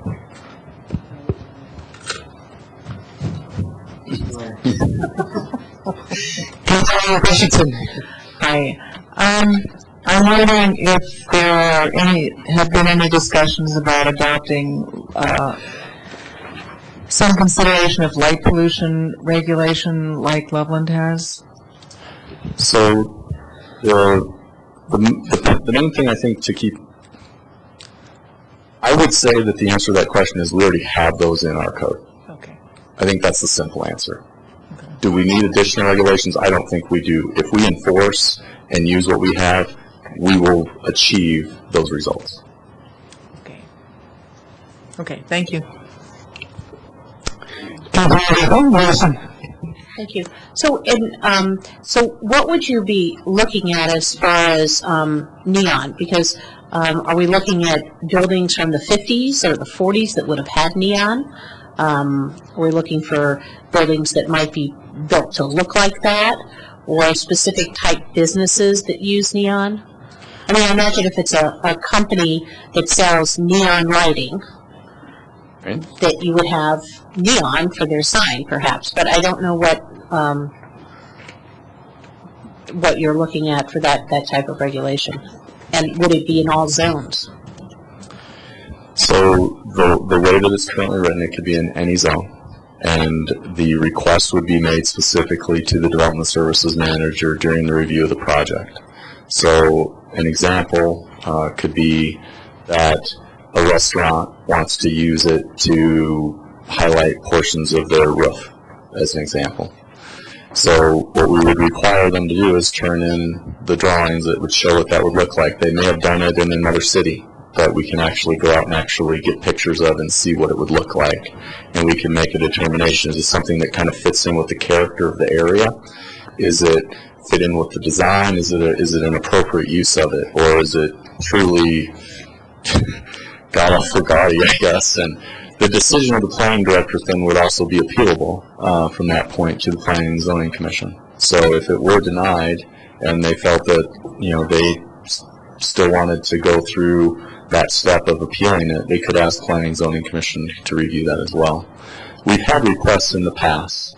Most of the time what we're seeing is that people are hiding it in areas where it's not visible from the standpoint of when you're standing out and you can actually see the band of neon, but it creates a different glow on a building, and so they'll use it in an area underneath an overhang where it's not visible, but it will achieve a backlighting on the building, or in other areas where it'll kind of create that glow. So we currently have it, but it has to be hidden to use it. And so we don't think that it's in some cases that it would be a bad thing to actually have that as an option. That's why we put it in. And if it's left, I'm just thinking that, one place where I can think of one restaurant chain, Gunther Tootie's, who has that neon as part of their design for their building, and how that would be considered. And then the second thing is that, the old Johnson Corner building that sits in Prospect, they probably had neon in their day, but due to the location of that building and sensitivity in the neighborhood, it might be a good idea that the planning director not categorically make those decisions. And so I guess there's discretion there, and there could be a process built around whether or not to use it. And I don't know whether or not that would violate some of the code with the number of foot candles with the amount of light it throws off too. It would depend on how they're going to use it and in what kind of application. But generally, if you're using it on a building to accentuate the building, the impact to the actual foot candle levels around that building are going to be so limited that you're not going to exceed our number. So I don't think we'll have a problem, just from what we've seen with our normal photometric site plans that come in for the lighting. Councilman Christensen. I'm a big fan of neon, but you mean not all areas. You mean commercial areas, don't you? My neighbor can't just sort of outline his house in neon, can he? Right. The way it's currently written, we could change it to exclude residential areas. Might be a good idea. The question is in some kind of like a mixed-use development, how are we going to word it? We could do that. I mean, right now, that would be a flaw that I would admit to, that the way it's written, someone could ask.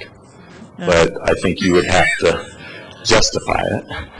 So if that is something you'd like to see us change, we can do that. I think the neighbors with a BB gun would sort of squash their interest after a while. Okay, thank you. Well, we kind of zeroed in on neon, so I'll might as well pile in a little more. What does neon do that the new LED strip lighting wouldn't do? And because of energy efficiency, I would think that they would be looking more towards LEDs versus neon. So, in the locations that I've seen the use, the whole reason that any of the businesses use either the LEDs or the neon is to draw additional attention to their property. It creates a different look other than what the other three businesses that I'm sitting next to achieve with their lighting. In some cases, such as like the old theater downtown here, if they wanted to go and try and do stuff with the marquee again, things like that would fit in with more of a style. But what we see today usually is that any national chain is trying to make themselves stand out that little bit more, be a little bit different, a different look that gets somebody's eye to say, I didn't know that Applebee's was over there. Applebee's, when they came in to reopen their store, they came in with with neon and LED, and they were trying to redo the top of the store with the neon, and then they were using LED under and behind the fabric awnings that they have, because that creates a glow that has a better chance of getting your attention when you're driving by and noticing that they're there again. For any commercial property, that's what they're after. They're after getting you to notice them and to come to their business.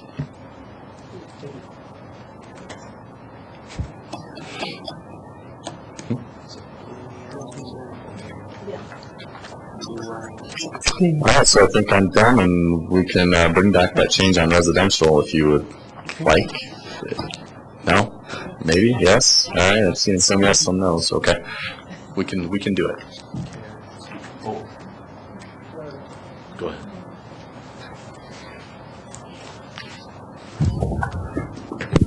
Good evening, Mayor, members of council. My name is Phil Greenwald, transportation planner with the City of Longmont's Planning and Development Services Department. Got a quick presentation for you about some of the parking code changes tonight that we'd like to present to you as far as a proposal. So the parking code update 15.05. Why are we doing this? Really, some of the concepts are just kind of out of date, and some of the wording is out of date right now in our current code. We also would like to consolidate and simplify the regulations. We're talking about removing about 7 pages of regulation, which is kind of nice, and 1,760 words. So just to give you a little idea of how we can simplify this a little bit, and update the parking and there's updated parking and drive-through data that we have from just basically 14 or 15 years of not updating in that kind of time. We'll go through that a little bit more later. Our first request and what we'd like to put in front of you tonight is the idea of just having a parking maximum. No longer doing parking minimums like we do today.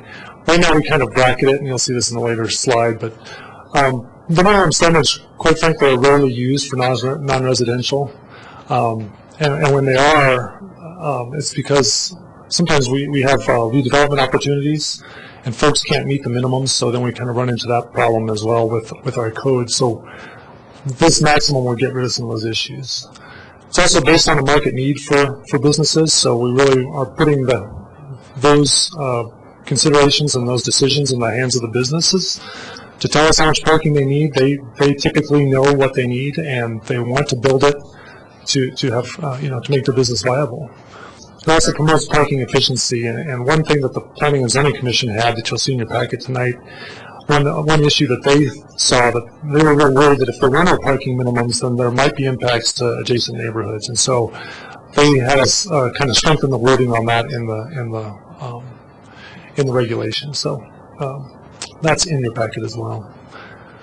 So currently, for restaurants, we have the restaurant, grocery store, bank. I'll just go through the restaurant idea that if you have a 5,000 square foot restaurant right now, we would say you need to have 50 parking spaces. So that's 1 per 100 square feet. The maximum you could put in right now is 63. So that's 125% of that, and we round up of that 50. So we bracket it. So we make you put in 50, whether you need it or not, and then we bracket it and say you can only go up to 63. So the new proposed rules would say for a restaurant that size, you can't go over 60. It's kind of like a speed limit. You're just saying you can't go over this amount, but you can do anything less than that if your business is viable that way. And you'll see some other examples there as well. Really, we're letting the maximum kind of stay put, but we're trusting that the businesses and the free market can determine how the number of parking spaces, and not push them to a minimum standard if they don't need that. Also, we've put into the regulations one change that's fairly major, and this is really what came out of the recent recession, was we saw a lot of people wanting to convert their garages into another bedroom unit for family members, for extended family members. And our regulations basically say you can't park we can't count parking in the front setback of a home. We can count some on-street parking, we can count the parking in the garage, but we can't count parking on the driveway. And if you drive around town any day of the week, you'll really see that a lot of folks are actually parking on their driveways, which we thought seemed fine, and especially if you convert that garage into a bedroom unit, let's count that as a driveway. But we don't want people parking their lawns. So we do have the provision in the code that would, or the provision in this new update that would say you have to have an approved driveway to be able to park on, but we could count that as parking for the residential. And then lastly, the drive-through lengths. This was just getting too complicated. Thank you. So, when you're looking at the driveway parking issue, have you done any looks around neighborhoods about additional curb cuts that people may be encouraged then, even if they didn't convert a garage? If they still have an alley-loaded access to their garage, they could still park, create a new parking spot in the front yard. And have you looked at the impacts of how that new curb cut would make in how many available on-street parking spaces there are? We have not looked at that specifically, but we would have to. A person doing that would have to go through the process and get the driveway approved then on that front, in that front yard in that scenario. Okay. So the back would continue. So if it doesn't already exist, it has to go through a separate approval process. Correct. Okay. So for drive-throughs, we currently have all sorts of measures that are very outdated because, really, quite frankly, people have the restaurant business and the beverage business, the coffee businesses have really gotten this down to a science of being able to deliver food quickly. And our regulations are a little out of date. And we just kind of we start talking about measuring 6 back from the order box, then you do 4 back between the order box and the service window. And we've seen a lot of other cities are just going to strictly just 180-foot drive-through lane. And then the banks or other financial institutions like that, a 60-foot. And that allows for 3 cars and 180 feet goes for the 6-car length. So it just seems to make sense to not put these people through all this added burden. And there was questions on where you'd actually measure from if you were at the order box. So this eliminates some of that, which is really, I think, helpful for us and the businesses out there. So if you have any questions, I can certainly answer those for you. This is not taking a Longmont, none of it. Wow. I think you're on the right track. Thank you very much. Simple is always better. I'll pass on to Brian Schumacher.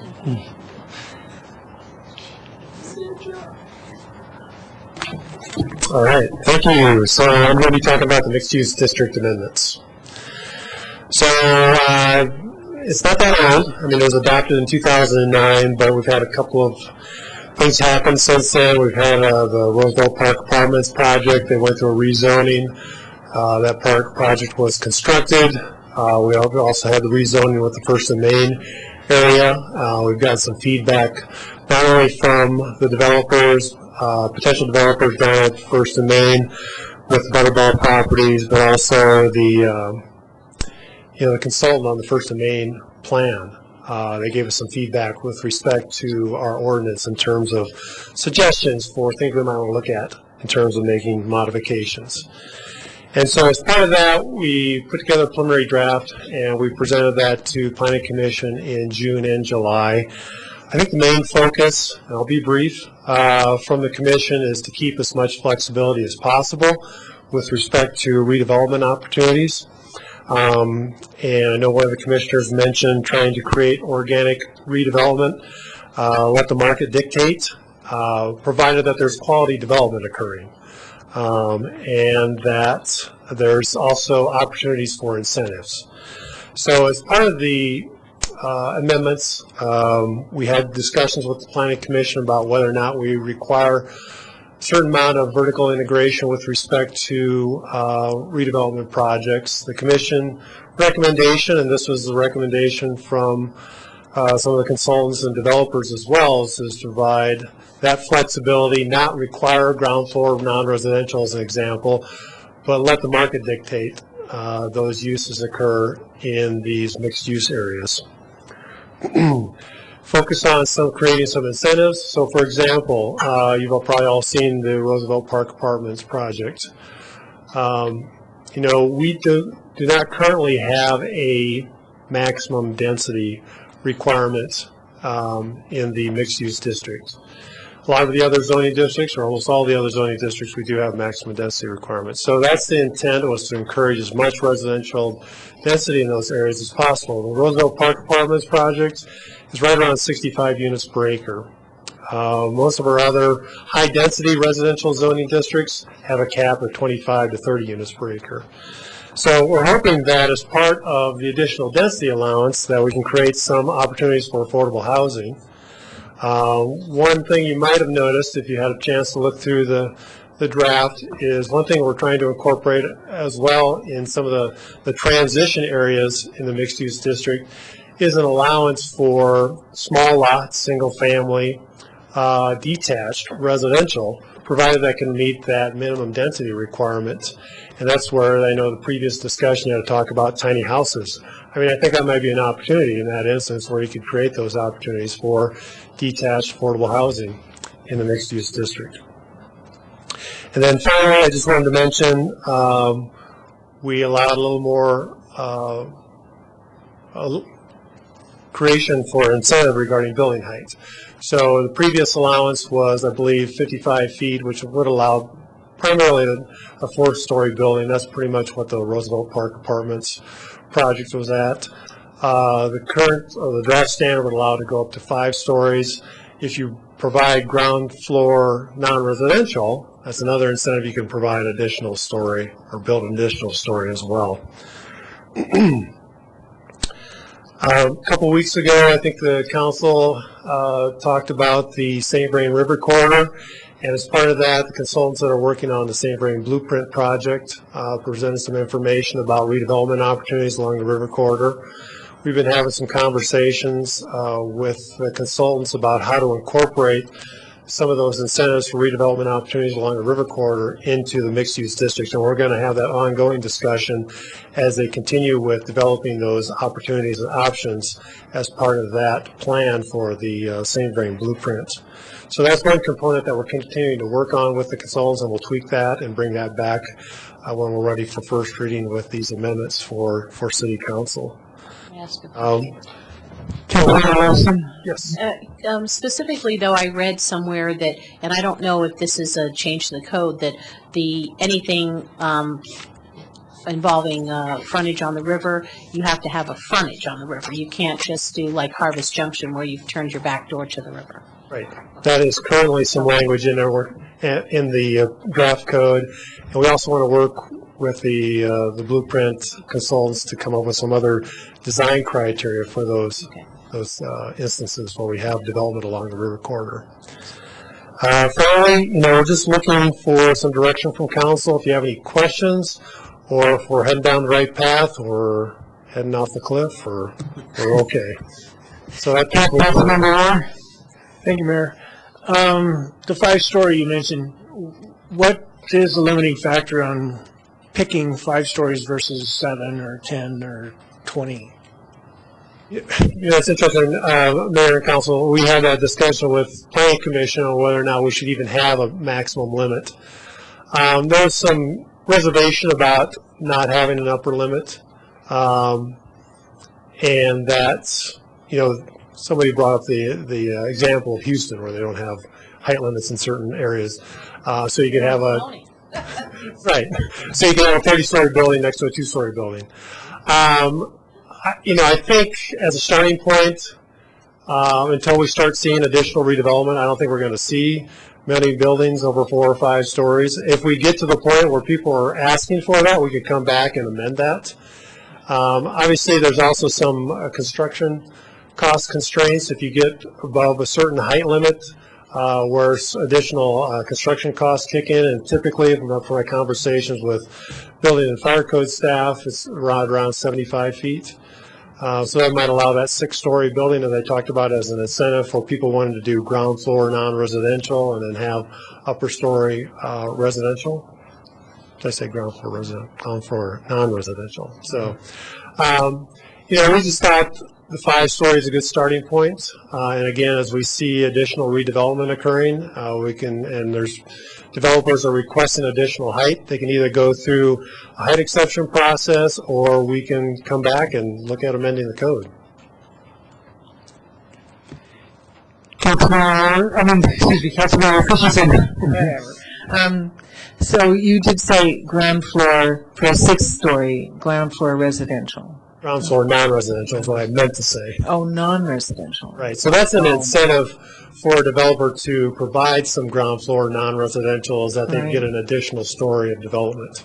Yeah, okay. Well, I was going to congratulate you on the ground floor residential, because that's more accessible for seniors and the disabled and things like that. But either way, you know, the non-residential can provide the sales tax and business for the rest of the building to be more successful, I suppose. But anyway, okay, thank you. There's another point about the mixed-use amendments that I kind of had a question about.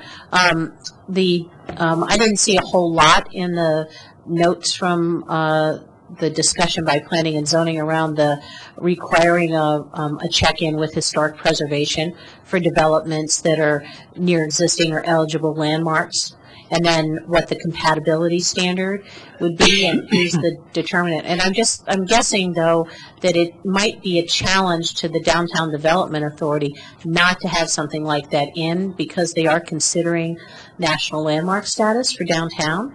And so I'm wondering whether or not that would be a con when that's written out of the code, because I know planning and zoning don't have historic preservation commission kind of expertise on planning and zoning, and the Historic Preservation Commission, you know, has specific types of expertise, and that's why there was a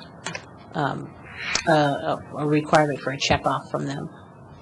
A couple of reasons on that. A couple of things we looked at. One was with respect to process. We're trying to streamline our process through the mixed-use district as much as possible to create this incentive, because time is money for developers. I know that's an additional step involved.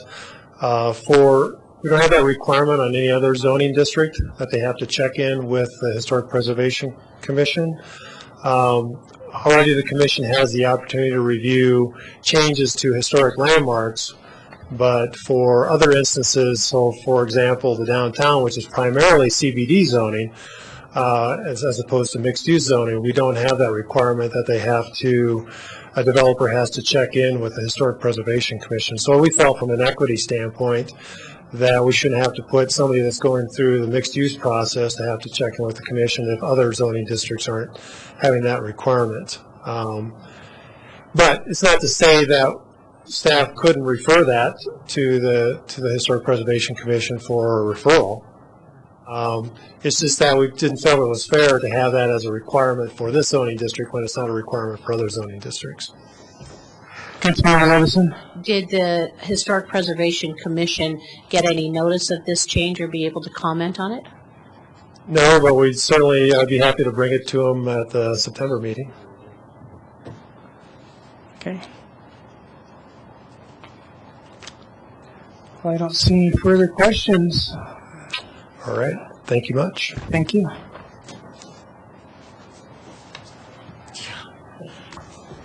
So the last section is Chapter 1502, which was about 90 pages, and we've gotten it down to about 70. I didn't think we would actually get this far tonight, so you're doing well in some respects. So I guess the question is, again, do you want me to highlight the changes in the sections that we're doing, or would you like to just ask some questions? Because it's a big section. I'll start going if you see no one. All right, we'll move around through them. So 1502 again is, for everybody at home who's still watching, is the section of the code that lays out the job responsibilities and duties of not only the boards and commissions that are. I don't mind going through this as long as we don't go through this through first and second reading. If we're going to go through this through first and second reading, I have no problem doing this. I don't want to repeat it, but I will if you want me to. No. Yeah. Thank you, Mayor. And I know that it's a broken record with me, but I would like to go home before 11 so we could go to bed and wake up and go to work at 7 and then continue to if we miss something after 11 o'clock because we're tired, it would be terrible. So I personally would like to wrap up the meeting and go home and postpone things so that we can attack this important 70 pages with a fresh mind. Thank you. So I'd actually move that we start wrapping up the meeting and go directly towards the mayor and council comments. That was a motion, Bonnie. That was a motion. That was seconded by Bonnie Finley. Okay, that's been moved and seconded.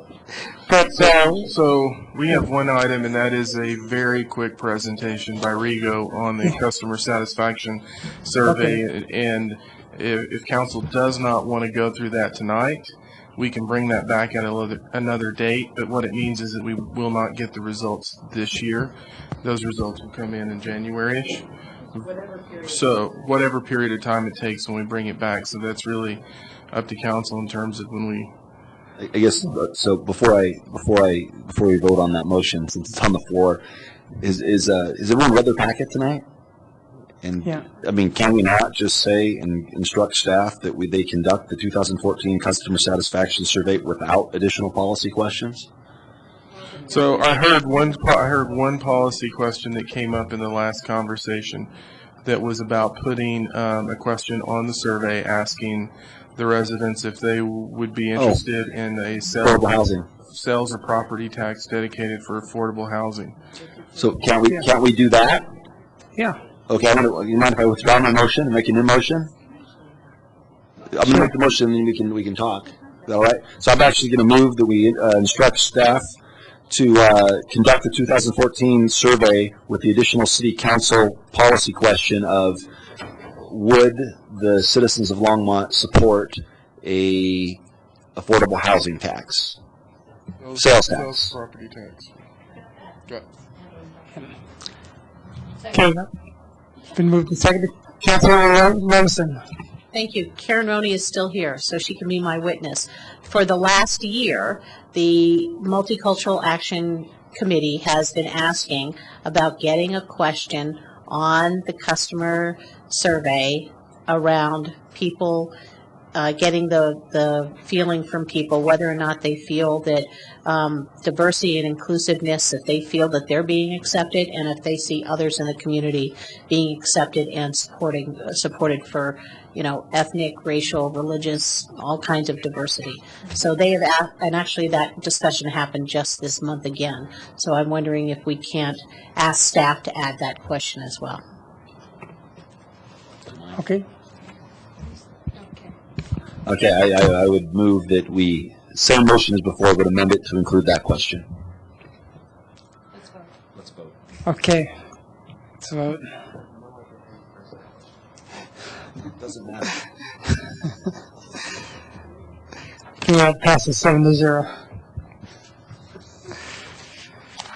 Now I move what I moved before, and Bonnie seconds it. Councilman Santos. Thank you, Mayor Coombs. I just have a question regarding the last topic we have. Does staff have enough information to go forward with the amendments to the Land Development Code? Joni.